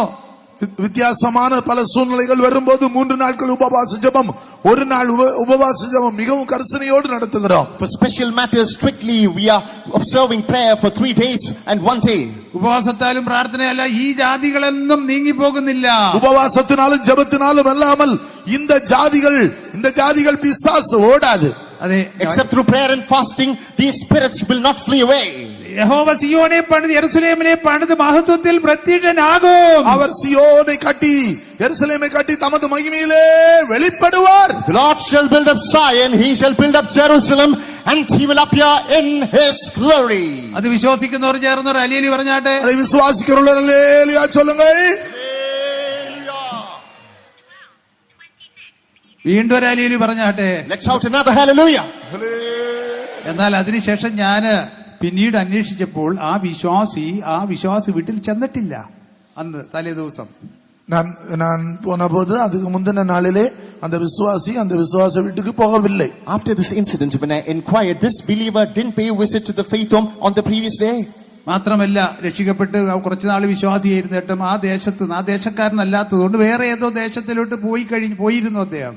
அவர் அந்த தேசத்தில் இல்லாதவர்களாக இருந்தபடியினால் அவர் ரட்சிக்கப்பட்டு சில நாட்களுக்கு பிறகு வேற இடத்துக்கு போய்விட்டார். Moreover, days after being saved and taking the baptism, since he didn't belong to that particular part of the land, he went to another place. പാകയാൽ എങ്കിലും പരമാർത്ഥിയായ അഭിഷേകം പ്രാപിച്ച ഒരു വിശ്വാസിയായിരുന്നു. ஆனாலும் உண்மையாக அபிஷேகம் பெற்ற ஒரு நபராக இருந்தார். Yet he was an upright believer who was anointed. ആ തലേ ദിവസം ആ കുറിക്കപ്പെട്ട വീട്ടിൽ ആ വിശ്വാസി ബൈബിൾ ക്ലാസ്സിന് സംബന്ധിക്കുകയോ പ്രാർത്ഥിക്കാൻ പോവുകയോ ചെയ്തിട്ടില്ല. அதற்கு முந்தின நாளிலே அந்த விசுவாச வீட்டில் இருக்கிற அந்த உபவாச ஜெபத்திலே அந்த வேத பாட கூட்டத்திற்கு அவர் வரவில்லை. On the previous day, that believer didn't attend the Bible class or the fasting prayer in that faith home. അപ്പൊ പിന്നെ ആരാ എന്റെ അടുത്ത് വന്ന് പറഞ്ഞത്? அப்ப யார் என்னிடத்தில் வந்து சொன்னது? Then who reported this matter to me? ഈ ഒരു എളിയ വിശ്വാസിയുടെ രൂപത്തിൽ ദൈവദൂതൻ വന്ന് പറഞ്ഞതായിരിക്കും. அந்த எளிய விசுவாசியினுடைய அந்த சாயலிலே தேவதூதனை வந்து என்னை சந்தித்திருக்கிறார். In the form of this simple believer, perhaps the angel of God came and reported this to me. ഇത് 34 ആണ്ടുകൾക്ക് മുമ്പ് എനിക്കുണ്ടായ ഒരു അനുഭവമാണ്. இது 34 ആണ്ടുകൾക്ക് മുൻപാகவே என்னுடைய வாழ்க்கையில் நடந்த ஒரு സംഭവമായി இருக்கிறது. പത്രോസിനെ പറയുന്നു, ദർശനം തങ്ങൾക്കുണ്ടായ ദർശനമോ വെളിപ്പാടല്ല, ദൈവത്തിന്റെ വചനം അതെ, പ്രവാചക വചനം അതിന് സാക്ഷ്യം നിൽക്കുന്നു. പ്രവാചക വചനങ്ങൾ അത് സ്ഥിരീകരിക്കുന്നു. ഇരുണ്ട നിലത്ത് പ്രകാശിക്കുന്ന വിളക്ക് പോലെ അത് നിങ്ങളുടെ ഹൃദയത്തിൽ കരുതിക്കൊണ്ടാൽ നല്ലത്. இந்த காரியங்கள் எங்களால் உண்டானதல்ல, தேவனுடைய திருவசனத்தினாலே இருளுள்ள இடங்களிலே பிரகாசிக்கிற தேவனுடைய வார்த்தைகளாய் இருக்கிறது என்று பரிசுத்த பவுல் அதை சொல்லுகிறார். Apostle Paul is saying that it's not these dreams that are revelations, but it's the word of God that shines like a light in darkness. Let that be treasured in your heart. അതെ, please read that portion. Second അത് വായിച്ചാട്ടെ. 1:19 തന്റെ ദർശനത്തെ കുറിച്ച് പറയുന്ന ആദ്യം രൂപാന്തരമലയിൽ യേശുവിന്റെ തേജസ്, ദൈവത്തിന്റെ തേജസ് കണ്ടു. ദൈവശബ്ദം കേട്ടു, ഇവൻ എന്റെ പ്രിയപുത്രൻ. എങ്കിൽ അതൊന്നും അത് മാത്രമല്ല, ദർശനം വെളിപ്പാടുമല്ല. നമുക്ക് പ്രവാചക പുസ്തകങ്ങളിൽ അരുളപ്പാടുകളുണ്ട്. ஆண்டவரை தரிசித்தது மட்டுமல்ல, தீர்க்க தரிசன புத்தகங்களிலே எழுதப்பட்ட வாக்கியங்கள் இருக்கிறது. He saw dreams and visions. He saw the beloved Son of God and the voice thereof. But he says that it's not all these sights, but the oracles of God written in the prophetical book that matters. Let's go through that verse, please. പ്രവാചക വാക്യവും അധികം സ്ഥിരമായിട്ട് നമുക്കുണ്ട്. നേരം വെളുക്കുകയും നിങ്ങളുടെ ഹൃദയങ്ങളിൽ ഉദയ നക്ഷത്രം ഉദിക്കുകയും ചെയ്യുവോളം ഇരുണ്ട സ്ഥലത്ത് പ്രകാശിക്കുന്ന വിളക്ക് പോലെ അതിനെ കരുതിക്കൊണ്ടാൽ നന്ന്. அதிக உறுதியான தீர்க்கதரிசன வசனமும் உண்டு. பொழுது விடிந்த விடிவெள்ளி உங்கள் இருதயங்களில் உதிக்கும் அளவும் இருளுள்ள ஸ்தலத்தில் பிரகாசிக்கிற விளக்கை போன்ற அவ்வசனத்தை கவனித்திருப்பது நலமாயிருக்கும். അതെ, സത്യോപദേശങ്ങൾ ഹൃദയത്തിൽ സംഗ്രഹിച്ച് ഇരുട്ടത്ത് പ്രകാശിക്കുന്ന വിളക്ക് പോലെ നാം കാണപ്പെടണം. இருளில் பிரகாசிக்கிற விளக்கை போல சத்திய வசனங்களை நம்முடைய ஜீவியத்திலே கொண்டு நாம் ஜீவிக்க வேண்டும். Storing the true words in our hearts, we should live like a light which is shining in the midst of darkness. അതെ, പ്രവാചക പുസ്തകം എന്ന് പറഞ്ഞാൽ വേദപുസ്തകം 3 പഴയ നിയമം 3 ഭാഗങ്ങളായിട്ട് വിഭജിച്ചിരിക്കുന്നു. வேதபுஸ்தகம் 3 பகுதியாக பிரிக்கப்பட்டிருக்கிறது. Talk about the prophetical book, and it is categorized into 3 in the Old Testament. മോശയുടെ പുസ്തകം, மோசேயின் புத்தகம், Book of Moses. 5 ഗ്രന്ഥങ്ങളാണ് മോശയുടെ പുസ്തകം. 5 ആഗമങ്ങൾ. The book of Moses comprises 5 books. അത് തോറ എന്ന് പറയും. It's called Torah. പിന്നെയുള്ളത് പ്രവചന പുസ്തകങ്ങളാണ്. മറ്റത് തീർക്കദർശന പുസ്തകങ്ങൾ, followed by the prophetical books. യെശയ്യാ പ്രവചനം തുടങ്ങി അനേക പ്രവചന പുസ്തകങ്ങളുണ്ട്. യെശയ്യാ തീർക്കദർശന പുസ്തകം ആരംഭിച്ച് അനേക തീർക്കദർശന പുസ്തകങ്ങളുണ്ട്. Starting from the prophetical book of Isaiah, lot of other prophetical book follows. അത് എബ്രായ ഭാഷയിൽ നിബീം എന്ന് പറയും. നിദീം എന്ന് എബ്രായ ഭാഷയിൽ നിബീം എന്ന് പറയും. Nivim is the Hebrew language used for that. അതെ, അതാണ് പ്രവാചകന്മാരുടെ പുസ്തകം എന്ന് പറഞ്ഞാൽ. അത് തീർക്കദർശന പുസ്തകങ്ങൾ. It's called the prophetical book. പിന്നെ എഴുത്തുകൾ, മൂന്നാമത്തെ ഗ്രൂപ്പ് എഴുത്തുകളാണ്. മൂന്നാമത്തെ ഗ്രൂപ്പ് എഴുത്തുകൾ. The third group is the writings. അതിനെ കെത്തുവീം എന്ന് പറയും. കെത്തുവീം. It's called the Ketuvim. അതെ, പഴയ നിയമം 3 ഭാഗങ്ങളാണ്. തോറ, നിവീം, കെത്തുവീം. பழைய ஏற்பாடு 3 பகுதிகளாக பிரிக்கப்பட்டிருக்கிறது. Torah, Nivim, Ketuvim are the 3 parts of Old Testament. അത് 3 കൂടെ ചേർത്ത് താനാക്ക് എന്ന് പറയും. താനാക്ക്, 3 ചേർത്ത് താനാക്ക് എന്ന് சொல்லுவாங்க. യേശു തന്നെ പറഞ്ഞല്ലേ, പ്രവചന പുസ്തകങ്ങളിൽ ഇതിനെക്കുറിച്ച് എഴുതിയിരിക്കുന്നു. യേശു சொன்னாரே, தீர்க்கதரிசன புத்தகங்களில் இதை குறித்து எழுதப்பட்டிருக்கிறது. Jesus says in the prophetical book, it's written about me. മോശയുടെ പുസ്തകത്തിൽ എന്നെക്കുറിച്ച് എഴുതിയിരിക്കുന്നു. മോശയുടെ പുസ്തകത്തിലെ എന്നെ குறித்து எழுதப்பட்டிருக்கிறது. In the book of Moses am I mentioned. അത് എഴുത്തുകളിൽ എന്നെക്കുറിച്ച് എഴുതിയിരിക്കുന്നു. എഴുത്തുകളിലെ വാർത്തയിലെ എന്നെ குறித்து எழுதப்பட்டிருக்கிறது. You can come across me in the writings. അതെ, 3 പുസ്തകങ്ങളിൽ യേശുക്രിസ്തുവിനെ കുറിച്ച് എഴുതിയിരിക്കുന്നു. 3 പുസ്തകങ്ങളിലും കർത്താവായ യേശുക്രിസ്തുവിനെ குறித்து குறிப்பிடப்பட்டிருக்கிறது. In all these 3 books we come across Lord Jesus Christ. നമുക്ക് ദർശനങ്ങളും വെളിപ്പാടുകളും ഉണ്ടായാലും തിരുവചനമാണ് നമ്മുടെ അടിസ്ഥാനവും ആധാരവും. നമുക്ക് വെളിപ്പെടുത്തലുകളും ദീർഘദർശനങ്ങളും இருந்தாலும் அருமையானவர்களே, திருவசனம் நமக்கு அதற்கு சாட்சியாக இருக்கிறது. We may have tons of dreams and revelations, but it is the word of God that's the base of foundation. ഞാൻ 1981 രക്ഷിക്കപ്പെട്ടത്. ഞാൻ 1981 രക്ഷിക്കപ്പെട്ടു. 1981 is the year in which I got saved. 1981 April മാസത്തിൽ രക്ഷിക്കപ്പെട്ടു. 1981 ഏപ്രിൽ മാസത്തിൽ രക്ഷിക്കപ്പെട്ടു. In the month of April in 1981 I was saved. Good Friday ആണ് ഞാൻ രക്ഷിക്കപ്പെട്ടത്. ഞാൻ ഒരു പുനിത വെള്ളി അன்றைக்கு தான் രക്ഷിക്കപ്പെട്ടു. I was saved in a Good Friday. അതിൽ യേശുക്രിസ്തുവിന്റെ ക്രൂശീകരണമൊക്കെ ആചരിക്കുന്ന ആ ദിവസത്തിൽ കർത്താവായ യേശു ക്രിസ്തുവിന്റെ കൽവാരി அந்த மரணத்தை அவர்கள் ஆராதிக்கிற அந்த நாள், the very day in which the crucifixion of Lord Jesus Christ and its traditions were observed. 1981 June അവസാനത്തിൽ ഞാൻ പരിശുദ്ധാത്മാവിനെ പ്രാപിച്ചു. 1981 வருடம் ஜூன் மாதம் கடைசியிலே பரிசுத்தாவின் அபிஷேகம் பெற்றுக்கொண்டேன். Towards the end of June 1981, I was anointed by the Holy Ghost. അപ്പൊ ഞാൻ നോക്കുമ്പോ എത്രയാ 44 വർഷമായി ഇപ്പോൾ. 44 years. இப்பொழுது 44 வருடங்கள் ஆகிவிட்டது. Now when I take a flashback, 44 years have gone by. ആ കാലത്ത് ഞങ്ങളുടെ ദേശത്ത് പെന്തിക്കോസ്തുകാരില്ല. அப்பொழுது பெந்தேகோஸ்துக்காரங்கள் அதிகமாக இல்லை. Those days you can't find Pentecostal people in our part of land. ഒരു 10 പേര് കാണുമായിരിക്കും. ஒரு 10 பேர் இருப்பார்கள். Maximum of 10 people. സഭയില്ല, சபைகள் கிடையாது. No church. ഒരു പെന്തിക്കോസ്റ്റ് ഗ്രൂപ്പും ഇല്ല അവിടെ. ஒரு பெந்தேகோஸ்து குரூப்பும் அந்த நாட்களிலே கிடையாது. No Pentecostal denomination to be found. നമ്മുടെ ഈ പെന്തിക്കോസ് മിഷൻ സഭ സിലോൺ പെന്തിക്കോസ് അന്ന് കുറെ വൈറ്റിലയില് കുറെ ദൂരെ ഞങ്ങൾക്ക് അത് പോകാൻ വളരെ ബുദ്ധിമുട്ടായിരുന്നു. അവിടെ ഉണ്ടായിരുന്ന ഒരു ഓല കെട്ടിടത്തിൽ, ஒரு ஓலை கட்டடத்திலே வெகு தூரத்திலே நமக்கு ஒரு விசுவாச வீடு மட்டும் இருந்தது. Far away in Vaitila there was a Pentecostal mission that was in the form of a thatched hut. അതിൽ അവിടെ ചെന്നെത്തണമെങ്കിൽ ഒരു ബസ് കയറി, പിന്നെ ഒരു ബോട്ട് കയറി, പിന്നെ ഒരു ബസ് കയറി, അങ്ങനെ ദീർഘമായ സമയം അവിടെ എത്തിച്ചേരാൻ ആവശ്യമായിരുന്നു. அதிக நேரம் செலவு பண்ணி ஒரு பஸ்ல ஏறி திருப்பி ஒரு போட்ல ஏறி அதற்கு பிறகு ஒரு பஸ்ல ஏறி நடந்து போக வேண்டும். To reach the destination you have to board a bus, another boat, another bus and reach there. ആകയാൽ അവിടെ 1-2 പ്രാവശ്യം മാത്രം അവിടെ പ്രാർത്ഥനയ്ക്ക് പോയിട്ടുള്ളൂ. 1-2 முறை தான் அங்கே ஆராதனைக்கு போய் இருக்கிறேன். Therefore I went there for prayer just a couple of times. ഞാൻ 1981 വളരെ വിഷമത്തിലായി മാറി. കാരണം ഈ സ്നാനപ്പെട്ട് ദൈവഭാഗത്തേക്ക് വന്നപ്പോൾ എന്നെ പള്ളിയിൽ നിന്ന് പുറത്താക്കി, വീട്ടിൽ നിന്ന് പുറത്താക്കുന്ന അവസ്ഥകൾ വന്നുകൊണ്ടിരിക്കുന്നു. நான் இந்த ஞானஸ்நானம் பெற்று பரிசுத்தாவின் அபிஷேகம் பெற்ற போது 81வது வருஷத்திலே என்னுடைய ஆலயத்திலிருந்து வெளியே என்னை தள்ளிவிட்டார்கள். வீட்டிலிருந்து வெளியே தள்ளக்கூடிய சூழ்நிலை வந்து விட்டது. In the year 1981 I was drowning in deep despair because once I came to the Pentecostal mission, I got anointed and baptized. I was chased out of my own house. ചില സംഭവങ്ങളുടെ മുഖത്ത് ഞാൻ കരഞ്ഞുകൊണ്ടിരുന്നു. பல சம்பவங்களின் வழியாய் கடந்து போனபடியினால் அழுது கொண்டே இருந்தேன். In the midst of certain matters, without any limits, tears were rolling down my cheeks. അതെ, ദൈവത്തോട് എന്റെ കാര്യങ്ങൾ പറഞ്ഞ് കരഞ്ഞുകൊണ്ടിരുന്നു. என்னுடைய தேவனிடத்தில் என் காரியங்களை சொல்லி அழுது கொண்டே இருந்தேன். I mumbled my concerns unto the Lord and I was in tears.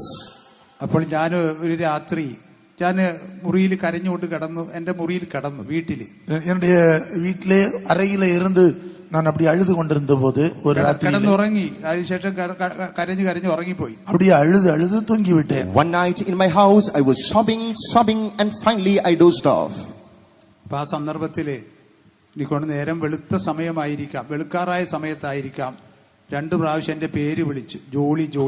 എന്റെ പേര് തോമസ് ആണെങ്കിലും വീട്ടിൽ ജോളി എന്നാ വിളിച്ചോണ്ടിരുന്നു. அந்த சந்தர்ப்பத்திலே விடியற் காலம் விழுத்து வருகிற நேரத்திலே என்னுடைய பேரை சொல்லி ஜாய் என்று ஆண்டவர் என்னை கூப்பிட்டார். The time was close to sunrise and in my house people used to call me Jolly and my name was called twice, Jolly. അത് ആരാ എന്നെ വിളിച്ചു? ഞാൻ വിചാരിച്ച മനുഷ്യരാരും എന്നെ വിളിച്ചാണെന്നാണ് വിചാരിച്ചത്. நான் ஏதோ மனிதர்கள் என்னை கூப்பிட்டார்கள் என்று நினைத்தேன். I was wondering who called me and I guessed that it might be some of my fellow beings. കാരണം ഒരിക്കലും ദൈവം എന്നെ വിളിക്കാൻ സാധ്യതയില്ല. என்னை ஆண்டவர் அழைப்பதற்கு எந்த விதத்திலேயும் ஒரு சூழ்நிலை இல்லை. You know why? Because there's no possibility that God is going to call me. എന്റെ ദൃഷ്ടിയിൽ എന്റെ കുടുംബത്തിൽ ഞാൻ ഏറ്റവും മോശവും കുറഞ്ഞ ആളുമായിരുന്നു. என்னுடைய பார்வையிலே நான் மிகவும் மோசமானவனும் குறைந்தவனுமாயிருந்து சிறியவனுமாயிருந்தேன். In my perception I was the most vile and the most abased person in my family. അതുകൊണ്ട് ഒരിക്കലും ദൈവം എന്നെ വിളിക്കാൻ പോകുന്നില്ല. எனவே தேவன் என்னை ஒருபோதும் கூப்பிட மாட்டார். Therefore no chance that God is going to call me. മനുഷ്യരാരോ എന്നെ വിളിച്ചെന്ന് വിചാരിച്ചു. ஏதோ மனிதர்கள் என்னை அழைத்தார்கள், கூப்பிட்டார்கள். So I assumed someone has called me. എന്റെ മുഖം ചുവരിനോട് തിരിഞ്ഞു കിടക്കുകയായിരുന്നു. என்னுடைய முகம் சுவரை பார்த்து திரும்பி படுத்துக்கொண்டு My face was turning to the sun. ഈ ജോളി എന്നുള്ള ശബ്ദം കേട്ടപ്പോൾ ഞാൻ ആരാണ് എന്നെ വിളിക്കുന്നതെന്ന് ചോദിച്ചുകൊണ്ട് ഞാൻ തിരിഞ്ഞു, മുറിയുടെ വാതിക്കലേക്ക് തിരിഞ്ഞു. ஜோலி என்று கூப்பிட்ட போது யார் என்னை அழைத்தார்கள் என்று சொல்லி வாசல் பக்கமாக திரும்பினேன். When the voice Jolly reverberated in my ears, I turned to the door knowing not who called me. അപ്പോൾ ഉടനെ എന്റെ മുറി മുഴുവനും ഒരു അത്ഭുത പ്രകാശം കൊണ്ട് നിറഞ്ഞിരുന്നു. அப்பொழுது என்னுடைய அறையிலே ஒரு விசேஷமான பிரகாசத்தினாலே என்னுடைய அறை நிறைந்து காணப்பட்டது. Abruptly my whole room was crammed with a radiant light. ആ പ്രകാശം ഇപ്പോഴും എന്റെ കണ്ണിലുണ്ട്. இப்பொழுதும் அதே பிரகாசம் என் கண்களுக்கு முன்பாக இருக்கிறது. That very light is still now glued in my eyes. ആ പ്രകാശത്തിൽ നിന്ന് ഒരു ഇടിമുഴക്കം പോലുള്ള ശബ്ദം. அந்த பிரகாசத்திலிருந்து ஒரு இடி முழக்கம் போன்ற ஒரு சத்தம். A thunderous roar proceeds from that voice. ഒരു സൈന്യത്തിന്റെ ആരവം പോലെയുള്ള ശബ്ദം. ஒரு சேனையின் ஆரவாரத்தோடுள்ள சத்தம். A voice like the clamor of a host. ഞാൻ യേശുവാണ് നിന്നെ വിളിക്കുന്നത്. நான் இயேசு உன்னை அழைக்கிறேன். I am Jesus who calls you. ആ ശബ്ദത്തിൽ എന്റെ ശരീരം എല്ലാം സ്തംഭിച്ചു പോയി. அப்பொழுது அந்த சத்தத்திலே என்னுடைய சரீரம் அப்படியே நிலைகுலைந்து விட்டது. My body was static before that voice. എനിക്ക് എന്റെ യേശുവേ കർത്താവേ എന്നെല്ലാം വിളിക്കണമെന്നുണ്ട്. പക്ഷെ ചുണ്ട് അനങ്ങുന്നില്ല, തളർന്നു പോയി. ஆனால் எனக்கு இயேசுவே என் கர்த்தாவே என்று கூப்பிட வேண்டும் என்று நினைக்கிறேன். ஆனால் என்னுடைய உதடு அசைய முடியவில்லை. My heart forced me to call out, "Oh Jesus, my Lord," but my lips failed me. ഞാനപ്പോ ഒന്ന് ഭയപ്പെട്ടു. ഇപ്പൊ ഇനി കട്ടിലിൽ നിന്ന് എഴുന്നേറ്റ് പോകാൻ പറ്റില്ലല്ലോ. പെട്ടെന്നൊരു fraction of second I had A thought. இது எப்படி இனி நான் கட்டிலிருந்து எழும்பி போக முடியாதே என்று சொல்லி அந்த ஒரு நொடி இமைப்பொழுதிலே நான் பயந்தேன். Shuddering with fear, one moment I was dumbstruck. How am I going to come out of this? ഒട്ടനെ പെട്ടെന്ന് ഒരത്യന്ത ശക്തി എന്റെ ഉച്ചി മുതൽ ഉള്ളങ്കാൽ വരെയും വ്യാപരിച്ചു. அப்பொழுது திடீரென்று என்னுடைய உச்சந்தலை முதல் உள்ளங்கால் வரைக்கும் ஒரு பெரிய வல்லமை சக்தி என்னை ஆட்கொண்டது. Momentarily an exceeding power operated from my head to my feet. അങ്ങനെ ഒരു അത്യന്ത ശക്തി എന്റെ ജീവിതത്തിൽ ഞാൻ അതുവരെ അനുഭവിച്ചിട്ടില്ലായിരുന്നു. அதற்கு முன்னதாக ஒரு நாள் அப்படிப்பட்ட ஒரு பெரிய வல்லமையை சக்தியை நான் வல்லமை அனுபவித்ததில்லை. Such a massive power till that moment I had never experienced in my life. ഉടനെ അതോടുകൂടെ പറഞ്ഞറിയിക്കാൻ പറ്റാത്ത സന്തോഷം എന്റെ ഹൃദയത്തിൽ ഉണ്ടായി. அது மட்டுமல்ல, அதோடு கூட சொல்லி முடியாத ஒரு பெரிய சந்தோஷம் என் இதயத்தை நிரப்பிட்டு, Along with that, floods of unspeakable joy was lushing within my heart. അപ്പോൾ എനിക്ക് മനസ്സിലായി. പിന്നീട് അന്നേരം തിരുവചനമൊന്നും എനിക്ക് അറിയില്ലെങ്കിലും പിന്നീട് എനിക്ക് മനസ്സിലായി, അവർക്ക് ധാന്യവും വീഞ്ഞും വർദ്ധിച്ചതിനേക്കാൾ ഉപരിയായ സന്തോഷം യഹോവേ എന്റെ ഹൃദയത്തിൽ അങ്ങ് തന്നു. அப்பொழுது நான் விளங்கிக் கொண்டேன். அப்பொழுது வசனம் தெரியாவிட்டாலும் தானியமும் திராட்சரசமும் பெரிய இருந்த காலத்தின் சந்தோஷத்தை பார்க்கலாம் அதிக சந்தோஷத்தை என் இருதயத்தில் தந்தீர் என்று சொன்ன வசனத்தை நான் உணர்ந்து கொண்டேன். Then a voice spouted in my heart, "Oh Lord, you've given in my heart a joy that transcends the joy when corn and wine was in abundance." അതെ, കൂടാതെ ഒരു വചനമുണ്ടല്ലോ, നിന്റെ സന്നിധിയിൽ സന്തോഷത്തിന്റെ പരിപൂർണതയുണ്ട്. உம்முடைய சமூகத்திலே ஒரு பேரின்ப சந்தோஷம் உண்டு என்று, நித்திய பேரின்பம் உண்டு என்று வாசிக்கிறோமே. Moreover, there's another verse, there's fullness of joy in thy presence. അതെ, ആ വാക്യം എവിടെയാ? നിന്റെ സന്നിധിയിൽ വായിച്ചാട്ടെ. 16 സങ്കീർത്തനം 11 വായിച്ചാട്ടെ. ജീവന്റെ വഴി നീ എനിക്ക് കാണിച്ചു തരും.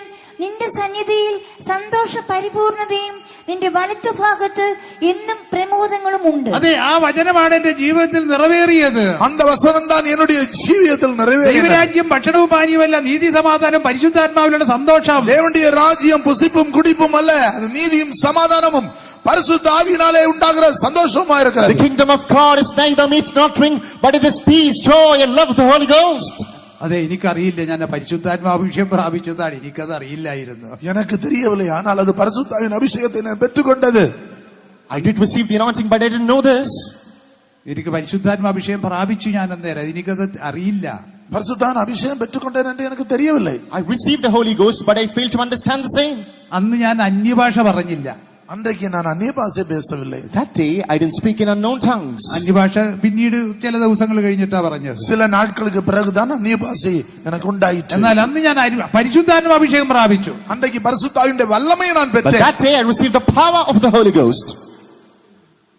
അത് കഴിഞ്ഞപ്പോൾ ഞാനൊരു ശബ്ദം കേട്ടു, അശരീരി ശബ്ദം കേട്ടു. அதற்கு பிறகு ஒரு அசரி சத்தத்தை நான் கேட்டேன். And then I heard a strange voice. ഒരുവൻ ക്രിസ്തുവിലായാൽ അവൻ പുതിയ സൃഷ്ടി, പഴയത് കഴിഞ്ഞുപോയി. ஒருவன் கிறிஸ்துவுக்குள் இருந்தால் புது சிருஷ்டியா இருக்கிறான், பழையவைகள் ஒளிந்து போகிறது. If a man is in Christ, he is a new creature, for the old things have passed away. പഴയ രോഗങ്ങൾക്കൊന്നും നിന്റെ മേൽ ഇനി അവകാശമില്ല. பழைய வியாதிக்கு இனிமேல் உன்மேல் அதிகாரம் இல்லை. Your former sickness has got no more claim over you. അതും എനിക്ക് അറിഞ്ഞില്ല. അവൻ അവരെ വചനത്തെ അയച്ച് സൗഖ്യമാക്കി എന്നുള്ള അനുഭവം എനിക്കുണ്ടായി. அது எனக்கு தெரியவில்லை. அவர் தம்முடைய வசனத்தை அனுப்பி குணமாக்குறார் என்ற அனுபவம் அன்று எனக்கு உண்டாயிற்று. I didn't know that, but I had the experience that God sends His word and heals them. എന്റെ ബാല്യകാലവും യൗവനകാലവും ഒക്കെ ദുരിതപൂർണമായിരുന്നു. ബഹു കഷ്ടത്തിലായിരുന്നു ബാല്യകാലവും യൗവനകാലവും. என்னுடைய குழந்தை பருவம் வாலிப வயதும் மிகவும் கஷ்டமான ஒரு பாதையில் கடந்து போனேன். The prime of my days and my youthhood was in great misery. സ്കൂളിൽ പഠിക്കുമ്പോൾ ഒരു രോഗം എന്നെ ബാധിച്ചു. സ്കൂളിൽ പഠിക്കുമ്പോൾ நான் ஸ்கூல்ல படிக்கும்போது ஒரு வியாதி என்னை தாக்குனது. When I was in school, a sickness struck me. സാധാരണഗതിയിൽ ആശുപത്രിയിൽ പോയാൽ സൗഖ്യമാകുന്ന രോഗമാണത്.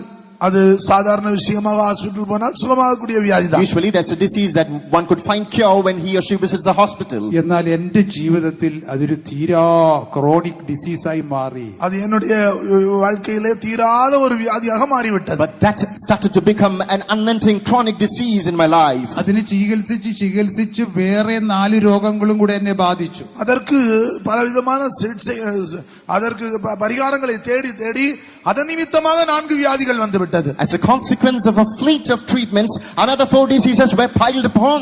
12 വർഷക്കാലം ഈ രോഗങ്ങളാൽ ഞാൻ വലഞ്ഞു. 12 வருட காலங்களாக இந்த வியாதியினாலே நான் பிடிபட்டேன். 12 long years I was very caught by the ഒരു sickness. രോഗത്തിന് ചികിത്സിച്ച് 5 രോഗമായി മാറി. ஒரு வியாதிக்கு பரிகாரம் தேடி இப்பொழுது 5 வியாதிகள் வந்து விட்டது. I sought for a remedy for one sickness, but now it's extended to 4 more. ഈ 12.5 വർഷക്കാലം എന്റെ ജീവിതത്തിന്റെ ദുരിതങ്ങളൊക്കെ എത്ര കടൂരവും കൊടൂരവും ഭയങ്കരവുമായിരുന്നു എന്ന് എനിക്ക് മാത്രമേ അറിയൂ. இந்த 12 வருட காலங்களாக என்னுடைய வாழ்க்கையின் அந்த வேதனைகள், கஷ்டங்கள், அந்த பாடுகள் எவ்வளவு கஷ்டம் என்று எனக்கு தான் தெரியும். The woes, the pain, the agony, the distress that I went through as a part of the horrific, terrific, dreadful days along those 12 years, only I could ഞാൻ speak about രോഗം it. നിമിത്തമായിട്ട് കിടന്നിരുന്നെങ്കിൽ, ഒരു ബെഡ് റിഡൻ ആയിരുന്നെങ്കിൽ തരക്കേടില്ലായിരുന്നു. நான் வியாதி நிமித்தமா படுக்கையிலே இருந்தால் பரவாயில்லை. Had I been bedridden as a part of my sickness, it would have been fine. എന്നാൽ ഈ രോഗവും ചുമന്നുകൊണ്ട് നടക്കുകയായിരുന്നു ഞാൻ. ஆனால் இந்த வியாதியை சுமந்து கொண்டு நான் நடந்து கொண்டே இருந்தேன். But bearing the sickness, I was walking ahead in my life. അത് അഭിഷേകം പ്രാപിച്ചപ്പോൾ ദൈവശബ്ദം, ഒരുവൻ ക്രിസ്തുവിലായാലും പുതിയ സൃഷ്ടി, പഴയ രോഗങ്ങൾക്കൊന്നും നിന്റെ മേൽ അവകാശം അധികാരമില്ല. ஆனால் அபிஷேகம் பெற்ற போதோ ஒருவன் கிறிஸ்துவுக்குள் இருந்தால் புது சிருஷ்டியாயிருக்கிறான், பழைய வியாதிக்கு இனிமேல் உன்மேல் அதிகாரம் இல்லை. That is why when I was anointed, I heard the word of God. When a man is in Christ, he is a new creature. The former things, the former sickness has got no more room in you. ദൈവം വചനത്തെ അയച്ചു എന്നെ സൗഖ്യമാക്കി. പക്ഷെ അതൊന്നും എനിക്ക് അറിയില്ല. தேவன் தம்முடைய வசனத்தை அனுப்பி என்னை குணமாக்கினார். ஆனாலும் நானும் அதை அறியாமல் இருந்தேன். God sent His word and healed me, but I was ignorant about the same. Through the anointing of പരിശുദ്ധാത്മ അഭിഷേകത്തിലൂടെ ക്രിസ്തു എന്നെ വാഴുന്നു. பரிசுத்தாவின் அபிஷேகத்தின் மூலமாக கர்த்தர் எனக்குள்ளே ജീവിக்கிறார். Through the anointing of the Holy Ghost, does Christ reign in me. എനിക്ക് പറയാനുള്ളത് എങ്ങനെയാ, എന്നിൽ വസിച്ച് എന്നെ വാഴുന്ന യേശു, ദൈവം അയച്ച ആ വചനത്തെ യേശു പിടിച്ചു, മുറുകെ പിടിച്ചു. எனக்குள்ளே வாசம் பண்ணுகிற என்னுடைய தேவன் ஆவியானவர் எனக்குள்ள அந்த வசனத்தை அனுப்பி அந்த வசனத்தை பிடித்துக் கொண்டார். All that I've got to say is the very spirit that dwells in me, that Christ, He took hold of that verse. അതെ, യേശു വചനത്തെ മുറുകെ പിടിച്ചു. പിതാവായ ദൈവം അയച്ച വചനത്തെ യേശു മുറുകെ പിടിച്ചു. பிதாவாகிய தேவன் அனுப்பின அந்த வசனத்தை இயேசு எனக்குள்ள இருந்து பிடித்துக் கொண்டார். Jesus held on to that verse sent by God the Father.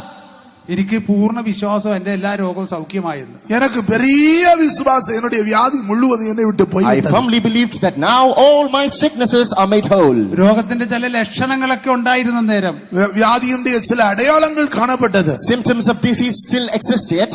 എന്നാലും എനിക്കറിയില്ല, ഒരു പൂർണ്ണ വിശ്വാസം എന്റെ രോഗങ്ങളെല്ലാം സൗഖ്യമായിരിക്കുന്നു. ஆனால் எனக்குள்ளே ஒரு பெரிய விசுவாசம், என் வியாதி முழுவதும் என்னை விட்டு போய்விட்டது. But I had the absolute faith that my sickness is totally healed. Not looking at the symptoms of the diseases. இப்பொழுது அந்த வியாதியுடைய அறிகுறிகளை நான் பார்க்கவில்லை. Not looking at the symptoms of the diseases. യേശു ആ വചനത്തെ മുറുകെ പിടിച്ചു. இயேசு எனக்குள் இருந்த அந்த வசனத்தை பிடித்துக் கொண்டார். Jesus held fast to that verse. ഞാൻ സത്യമായിട്ട് പറയുന്ന ഒരു കാര്യമാ. நான் சத்தியத்தை சத்தியமாக உண்மையாக உங்களுக்கு சொல்லுகிறேன். ഒന്നും എക്സാഗ്രേറ്റ് ചെയ്ത് പറയുന്നില്ല. ஒன்றும் அதிகப்படுத்தி சொல்லவில்லை. Sincerely, I'm confessing the truth. I'm not exaggerating anything. ഞാൻ ദൈവത്തെ ഭയപ്പെടുന്ന കൃപയാൽ, நான் தேவனுக்கு கிருபையினாலே பயப்படுகிறேன். By God's grace, I fear my God. ഒന്നും എക്സാഗ്രേറ്റ് അല്ലെങ്കിൽ അധിക പ്രസംഗമായിട്ട് ഒന്നും പറയണ്ട. நான் அதிக பிரசங்கமாக அதிகமாக ஒன்றும் சொல்ல வேண்டாம். No exaggeration, no words are added here.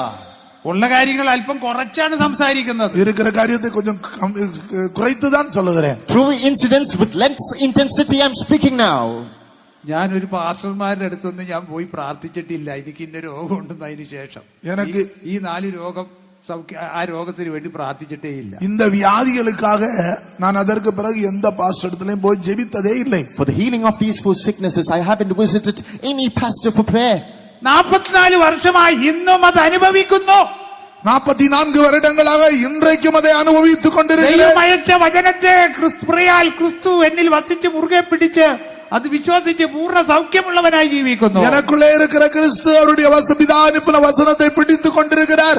அந்த வசனத்தின் மூலமாக நான் சுகமானேன் என்பதை உறுதியாக நான் பிடித்துக் கொண்டிருக்கிறேன். The word that was sent by God the Father, Christ has held it from, and I believe the same, and with healing I subsist today. 5 രോഗങ്ങളിൽ നിന്ന് പൂർണ്ണമായ സൗഖ്യം അനുഭവിച്ചുകൊണ്ടിരിക്കുന്നു. 5 வியாதிகளில் இருந்து பூர்ணமான சுகத்தை அனுபவித்துக் கொண்டிருக்கிறேன். Total healing today I feel from all those 5 sickness.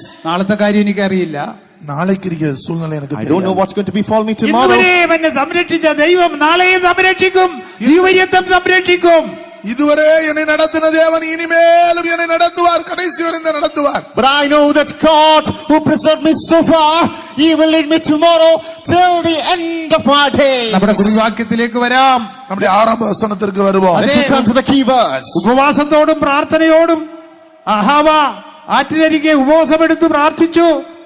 രാജാവിനോട് പടയാളികളെ സംരക്ഷണം ചോദിച്ചില്ല, ദൈവത്തിൽ ആശ്രയിച്ചു. തന്റെ വാക്യം വായിച്ചാട്ടെ, നമ്മൾ പരിശോധിച്ച് നോക്കണം. ദൈവീഷ്ടം ചെയ്യാൻ സമർപ്പിക്കപ്പെട്ടവരാണോ? അങ്ങനെയെങ്കിൽ ദൈവത്തിന്റെ കരം നമുക്ക് അനുകൂലമായിരിക്കും. നമ്മുടെ ലക്ഷ്യസ്ഥാനത്ത് ആ പുതിയ യെരൂശലേം സിയോണിന്റെ ആത്മീയ അനുഭവത്തിലും സ്വർഗീയ യെരൂശലേമിലും സിയോണിൽ നമ്മെ എത്തിച്ചേർക്കും. ഞങ്ങളുടെ ദൈവത്തിന്റെ കൈ അവനെ അന്വേഷിക്കുന്ന ഏവർക്കും അനുകൂലമായും അവനെ ഉപേക്ഷിക്കുന്ന ഏവർക്കും പ്രതികൂലമായും ഇരിക്കുന്നു എന്ന് ഞങ്ങൾ രാജാവിനോട് പറഞ്ഞിരുന്നത് കൊണ്ട് വഴിയിൽ ശത്രുവിന്റെ നേരെ ഞങ്ങൾക്ക് തുണയായിരിക്കേണ്ടതിന് പടയാളികളെയും കുതിരച്ചേവകരെയും രാജാവിനോട് ചോദിപ്പാൻ ഞാൻ ലജ്ജിച്ചിരുന്നു. അങ്ങനെ ഞങ്ങൾ ഉപവസിച്ച് ഞങ്ങളുടെ ദൈവത്തോട് അതിനെക്കുറിച്ച് പ്രാർത്ഥിച്ചു. അവൻ ഞങ്ങളുടെ പ്രാർത്ഥന കേട്ടു. അതെ, ഇതിങ്ങനെ പറയാൻ കഴിയുമോ? இப்படி உங்களால் சொல்லக்கூடுமா? Can you say so? നമുക്ക് ലക്ഷ്യസ്ഥാനത്ത് എത്തിച്ചേരണം. நாம் போய் சேர வேண்டிய இடத்தில் போய் சேர வேண்டும். We have to reach the mark. ഇപ്പോൾ ആത്മീയമായ യെരൂശലേം, ആത്മീയമായ സിയോൻ. இப்பொழுது ஆவிக்குரிய எருசலேம் சீயோன். Now with spiritual Jerusalem, spiritual Zion. അതിന്റെ കർത്താവിന്റെ പ്രത്യക്ഷതയിലേക്ക് നമ്മുടെ നിദ്ര പ്രാപിക്കുന്നുവെങ്കിൽ നാം സ്വർഗീയ യെരൂശലേം, സ്വർഗീയ സിയോണമായി രൂപാന്തരപ്പെടാൻ நம்முடைய പോകുന്നു. கர்த்தராகிய இயேசு கிறிஸ்துவின் வருகையிலே நாம் நித்திய சீயோனாய் எருசலேமாய் மறுரூபமாக போகிறோம். At the coming of the Lord, if we would receive eternity, we'll be transformed as heavenly Zion, heavenly Jerusalem. ദൈവത്തെ നീ അന്വേഷിക്കുന്നുവെങ്കിൽ നീ അവനെ കണ്ടെത്തും. தேவனை கர்த்தரை தேடுகிறவர்களை கண்டடைவார்கள். If you seek the Lord, you shall truly find Him. ദാവീദ് തന്റെ നിര്യാണ സമയത്ത് തന്റെ മകനായ ശലോമോനോട് പറഞ്ഞു, தாவீது தன்னுடைய கடைசி நாட்களில் தன்னுடைய மகனாகிய சாலமோனிடத்தில் சொன்னார். David at the hours of his departure told his son Solomon. ശലോമോൻ ജനിക്കുന്നതിന് മുമ്പേ ഒരു മകൻ ജനിക്കും, ശലോമോൻ ആലയം പണിയുമെന്നൊക്കെ പറഞ്ഞു. சாலமோன் பிறப்பதற்கு முன்னதாக தான் ஆலயத்தை கட்டுவதாக சொன்னார். Before Solomon was born, it was prophesied, a son shall be born to you and he shall build the temple. ആ ശലോമോൻ ആലയം പണിതു, പ്രൗഢഗംഭീരമായ ഒരു ആലയം പണിതു. சாலமோன் ஒரு அழகான ஆலயத்தை கட்டினான். And Solomon built a pompous, majestic temple. താൻ പ്രാർത്ഥിച്ചപ്പോൾ സ്വർഗത്തിൽ നിന്ന് തീയിറങ്ങി. ജപിച്ചപ്പോൾ വാനത്തിലിருந்து അഗ്നി ഇറങ്ങിനത്. And when he prayed, fire plummeted from heaven. ശലോമോൻ തന്റെ ജീവിത ആരംഭത്തിൽ ദൈവത്തെ സ്നേഹിച്ചു. ജീവിതത്തിന്റെ ആരംഭത്തിലെ സാലോമോൻ ദേവനെ നേസിത്താൻ. At the starting phase of the life of Solomon, he loved God. പിന്നെ പടിപടിയായി ദൈവത്തെ ഉപേക്ഷിച്ചു.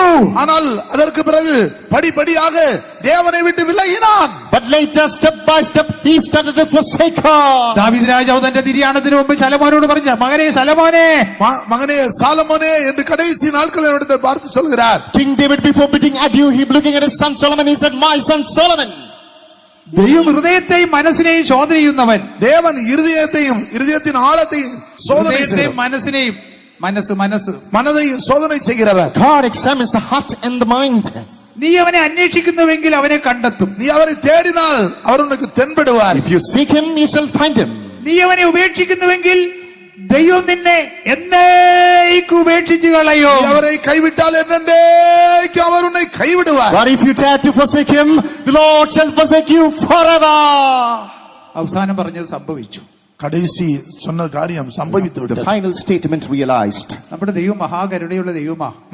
நம்முடைய தேவன் மிகவும் இரக்கமுள்ள தேவன். ലക്ഷണങ്ങളിൽ ക്ഷമിക്കുന്ന നമ്മുടെ ദൈവത്തെ പോലെ ആരുള്ളൂ? மன்னிக்கிறதில் நம்முடைய தேவனை போல வேற யாருண்டு? One who forgives iniquity, who is there just like our God. അവൻ കരുണയിലല്ലോ പ്രസാദിക്കുന്നത്. அவனுடைய இரக்கத்திலല്ലോ இருக்கிறார். He is pleased in mercy. ദീർഘക്ഷമയിൽ പ്രസാദിക്കുന്ന ഒരു ദൈവം. அவர் நீடிய பொறுமையோடு இருந்து മഹിമപ്പെടുகிற தேவன். God who pleases in long suffering. യേശു പറഞ്ഞു 70 വട്ടം നിന്റെ സഹോദരനോട് ക്ഷമിക്കണം. 7 മുறை அல்ல 70 முறை சகோதரனை மன்னிக்க வேண்டும் என்று Jesus சொன்னார். said not 7 but 70 times you must forgive your brother. ഒരു ദിവസം 490 പ്രാവശ്യം ക്ഷമിക്കണമെന്നാ പറയുന്നത്. ஒரு நாள் 490 முறை மன்னிக்க வேண்டும். One day 490 times you have to forgive. അങ്ങനെയെങ്കിൽ ക്ഷമ പ്രാപിക്കാൻ ദൈവത്തിന്റെ അടുത്ത് ചെന്നാൽ ദൈവം ക്ഷമിക്കില്ലേ? அப்படியானால் தேவனிடத்தில் மன்னிப்பு கேட்க சென்றால் தேவன் மன்னிக்க மாட்டாரோ? If so, with a quest of forgiveness, if you would approach the Lord, will not the Lord forgive you? എന്നാൽ ദൈവം ദുഃഖിക്കുന്ന ഒരു കാര്യം, മനുഷ്യൻ യഥാസ്ഥാനപ്പെട്ടു വരുവാൻ മനസ്സില്ല. ஆனால் தேவன் துக்கப்படுகிற ஒரு காரியம், மனம் திரும்பி வருவதற்கு மனிதனுக்கு மனதில்லை. But the Lord is grieved over one thing, man is not willing to repent and turn his യഹോവേ, way. ഞങ്ങൾ മടങ്ങി വരേണ്ടത് ഞങ്ങളെ മടക്കി വരുത്തണമേ. தேவனே, நாங்கள் திரும்பி வரும்படியாக எங்களை திருப்பி கொண்டு வாரோ. Oh Lord, for us to return, cause us to return. ഞങ്ങളെ കൃപയോട് കൈക്കൊണ്ട് ഞങ്ങളുടെ ലംഘനങ്ങളെ അകൃത്യങ്ങളെ ക്ഷമിക്കണമേ. கிருபையாய் எங்களை கைக்கொண்டு எங்களுடைய அக்கிரமங்களையும் பாவங்களையும் மன்னிக்க வேண்டுமே. By grace accept us, forgive our transgressions and iniquities. ഞങ്ങൾ ഉപവാസത്തോടും പ്രാർത്ഥനയോടും കണ്ണീരോടും കൂടെ ഞങ്ങളുടെ സന്നിധിയിലായിരിക്കുന്നു. நாங்கள் உபவாசத்தோடும் ஜெபத்தோடும் கண்ணீரோடு உம்முடைய சமூகத்திலே இருக்கிறோம். With prayers, with tears and fasting, lo, we tarry in your presence. ഞങ്ങൾ ആരംഭിച്ച നല്ല പ്രവൃത്തി പൂർത്തീകരിപ്പാൻ അങ്ങ് വിശ്വസ്തനാണ്. எங்களுக்குள்ளே ஆரம்பித்த நல்ல வேலையை பூர்ணப்படுத்துவதற்கு நீர் வல்லவராயிருக்கிறீர். Thou art faithful to perfect the good work that you started in us. നിത്യജീവനായിട്ട് ദൈവത്തിന്റെ കരുണയ്ക്ക് കാത്തിരുന്നുകൊണ്ട് ദൈവസ്നേഹത്തിൽ തന്നെ നിങ്ങളെ തന്നെ സൂക്ഷിക്കുവീൻ. നിത്യജീവനായിട്ട് ദൈവത്തിന്റെ കരുണയ്ക്കായി കാത്തിരുന്നുകൊണ്ട് ദൈവസ്നേഹത്താൽ നിങ്ങളെ സൂക്ഷിക്കുവീൻ. நித்திய ஜீவன் என்று அந்த இரக்கத்தை பெற்றுக் கொள்ளும்படியாக தேவனுடைய இரக்கத்திலே அன்பிலே இருந்து உங்களை காத்துக் கொள்வீர்களாக. For eternal life, tarry in the mercy and the grace of God and preserve yourself. നമ്മുടെ ദൈവം എത്രയോ കരുണയുള്ള ദൈവമാണ്. நம்முடைய தேவன் எவ்வளோ இரக்கமுள்ள தேவன். You know how merciful our God ലംഘനങ്ങളും is. അകൃത്യങ്ങളും ക്ഷമിക്കുന്ന ദൈവമേ അങ്ങേ പോലെ ആരുള്ളൂ? தன்னுடைய பாவங்களை மன்னிக்க கூடிய அதிகாரம் உள்ள அந்த தேவனை போல வேற யார் இருக்கிறார்? God who forgives iniquities and transgressions, who is there like you, God? ആയിരം തലമുറ വരെ കരുണ കാണിക്കുന്ന ഒരു ദൈവം. ஆயிரம் தலைமுறை வரைக்கு இரக்கம் காண்பிக்கிற தேவன். A God who shows mercy for thousands and thousands of generations. മാനവരാശിക്ക് 1000 തലമുറ ഇല്ല.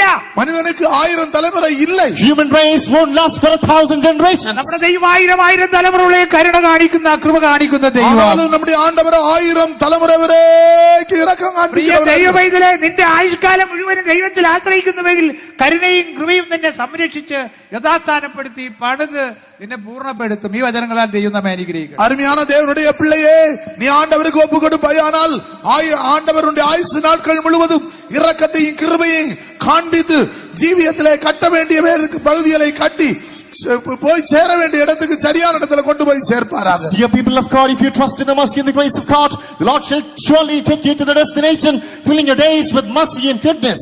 இந்த வசனங்களினால் கர்த்தர் உங்களை ஆசீர்வதிப்பாராக. May the Lord bless us with these words. എനിക്ക് ദിനവും നിന്റെ കൃപ മതി, കൃപദിനം മതി, മഹത്വത്തിൽ നിന്നോടണയുവോളവും കൃപ മതി. എനിക്ക് ദിനവും നിന്റെ കൃപ മതി,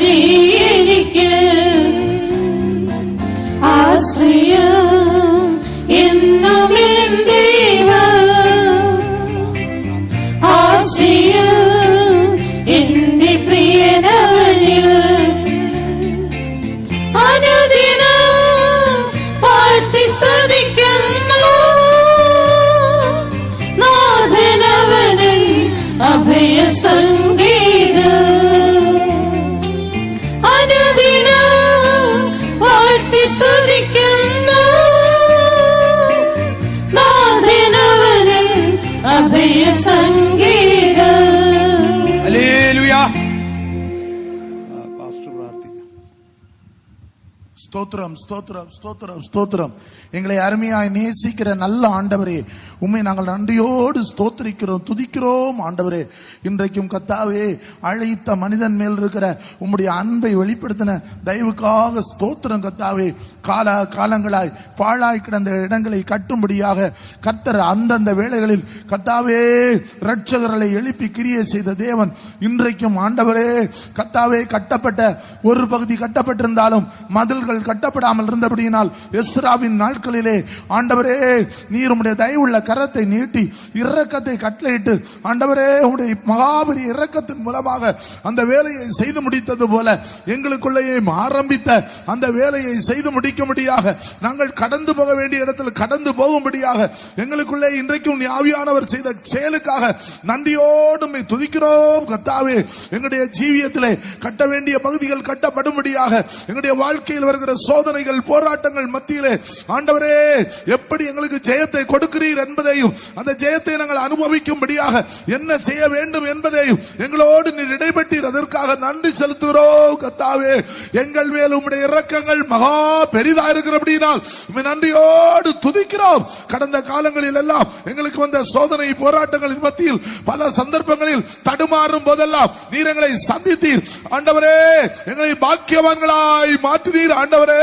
அதற்காக ஸ்தோத்திரம். எங்களை அழைத்தீர், வேறு விரித்தீர் ஆண்டவரே. உமக்கென்று நீர் தெரிந்து கொண்டீர். எங்களுடைய சோதனைகள் போராட்டங்களின் மத்தியிலே நீர் எங்களை தனியா இராதபடி தம்முடைய தூதர்களை கொண்டு ஆண்டவரே உம்முடைய வார்த்தையை கொண்டு உம்முடைய அபிஷேகத்தை கொண்டு எங்களை சந்தித்து எங்களை விடுதலையாக்குறீர். அதற்காக நன்றி செலுத்துகிறோம். இன்றைக்கு வந்த வியாதியஸ்தர் மேல் உம்முடைய கரம் நீட்டப்பட்டபடியாக ஸ்தோத்திரம்.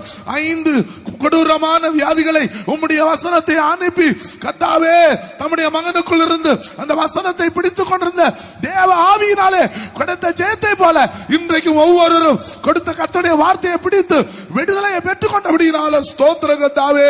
இந்த பூமியிலே எங்களை குறித்து இந்த விடுதலையை மட்டுமல்ல, எங்களுக்கு ஒரு நித்திய சீயோனாய் நித்திய எருசலேமா எங்களை மாற்றும்படியாக சித்தம் கொண்டு எங்களை அழைத்து வேறு விரித்து அந்த பூமியிலே அந்நியராய் பரதேசிகளாய் ஜீவிக்கும்படி தெரிந்து கொண்டீர். அதுக்காக ஸ்தோத்திரம். எங்களுடைய அழைப்பையும் தெரிந்து கொள்வதையும் உறுதிப்படுத்தும்படியாக இன்றைக்கு ஒரு சந்தர்ப்பம் கூட எங்களுக்கு தந்தீரே, நன்றி செலுத்துகிறோம். சோதனையில் நிலை குலைந்து போகாதபடி சோதனையின் மத்தியில் கேட்கிற தேவ சத்தத்தை கேட்கும்படியாக உம்முடைய வசனத்தை பிடித்துபடி கொள்ளும்படியாக உம்முடைய அக்கினி அபிஷேகத்தை பெற்றுக் கொள்ளும்படியாக ஒன்று கூட எங்களுடைய மனக்கண்களை திறந்தீரே, நன்றி செலுத்துகிறோம் ஆண்டவரே. ஆண்டவரே, உம்மை விட்டுவிட்டால் நீர் என்றென்றைக்கு எங்களை விட்டு விடுவீர் என்ற ஒரு தெய்வ பயத்தை எங்களுக்கு ஒவ்வொருக்குள்ளையும் தந்து இரக்கத்தை பெற்றுக் கொள்ளும்படியாக இன்றைக்கு உம்மை ஒன்று கூட தேடி பிடித்துக் கொள்ளும்படியாக உதவி செய்திருக்கிறீர். அதுக்காக ஸ்தோத்திரம். வந்திருக்கிற ஒவ்வொருவரையும் எந்த ஸ்தானத்தில் எந்த இடத்தில் கொண்டு போய் நிறுத்த வேண்டுமோ நிறுத்தும்படியாக இன்றைக்கு உம்முடைய வசனத்தின் மூலமாக நீர் எங்களுடைய மத்தியில் இறங்கினீர். அதுக்காக ஸ்தோத்திரம். உம்முடைய மகனை கரத்தில் எடுத்தீர், பிரயோஜனப்படுத்தினீர். அதுக்காக ஸ்தோத்திரம். அனுபவ ரீதியாக சொன்ன ஒவ்வொரு காரியங்களை கேட்ட எங்களுக்குள்ளேயும் நம்பிக்கை விசுவாசத்தையும் பெருக பண்ணி எங்களை அழைத்தவர் உண்மை உள்ளவர் என்பதை உறுதிப்படுத்திக் கொண்டு முன்னேறி செல்லும்படியான ஒரு கிருபையை தந்தீர். உம்முடைய மகனை இன்னும் அநேகம் ஆயிரங்களுக்கு பிரயோஜனப்படுத்தும் பெரிய காரியங்களை செய்யும். தொடர்ந்துள்ள கூட்டங்களை ஆசீர்வதியும். യേശുവിൻ നാമത്തിൽ ജപം കേളു നല്ല പിതാവേ. സ്തോത്രം ചെയ്യാം. സ്തോത്രം, സ്തോത്രം. പിതാവ് ദൈവത്തിന്റെ സ്നേഹത്തിനും കൃപയും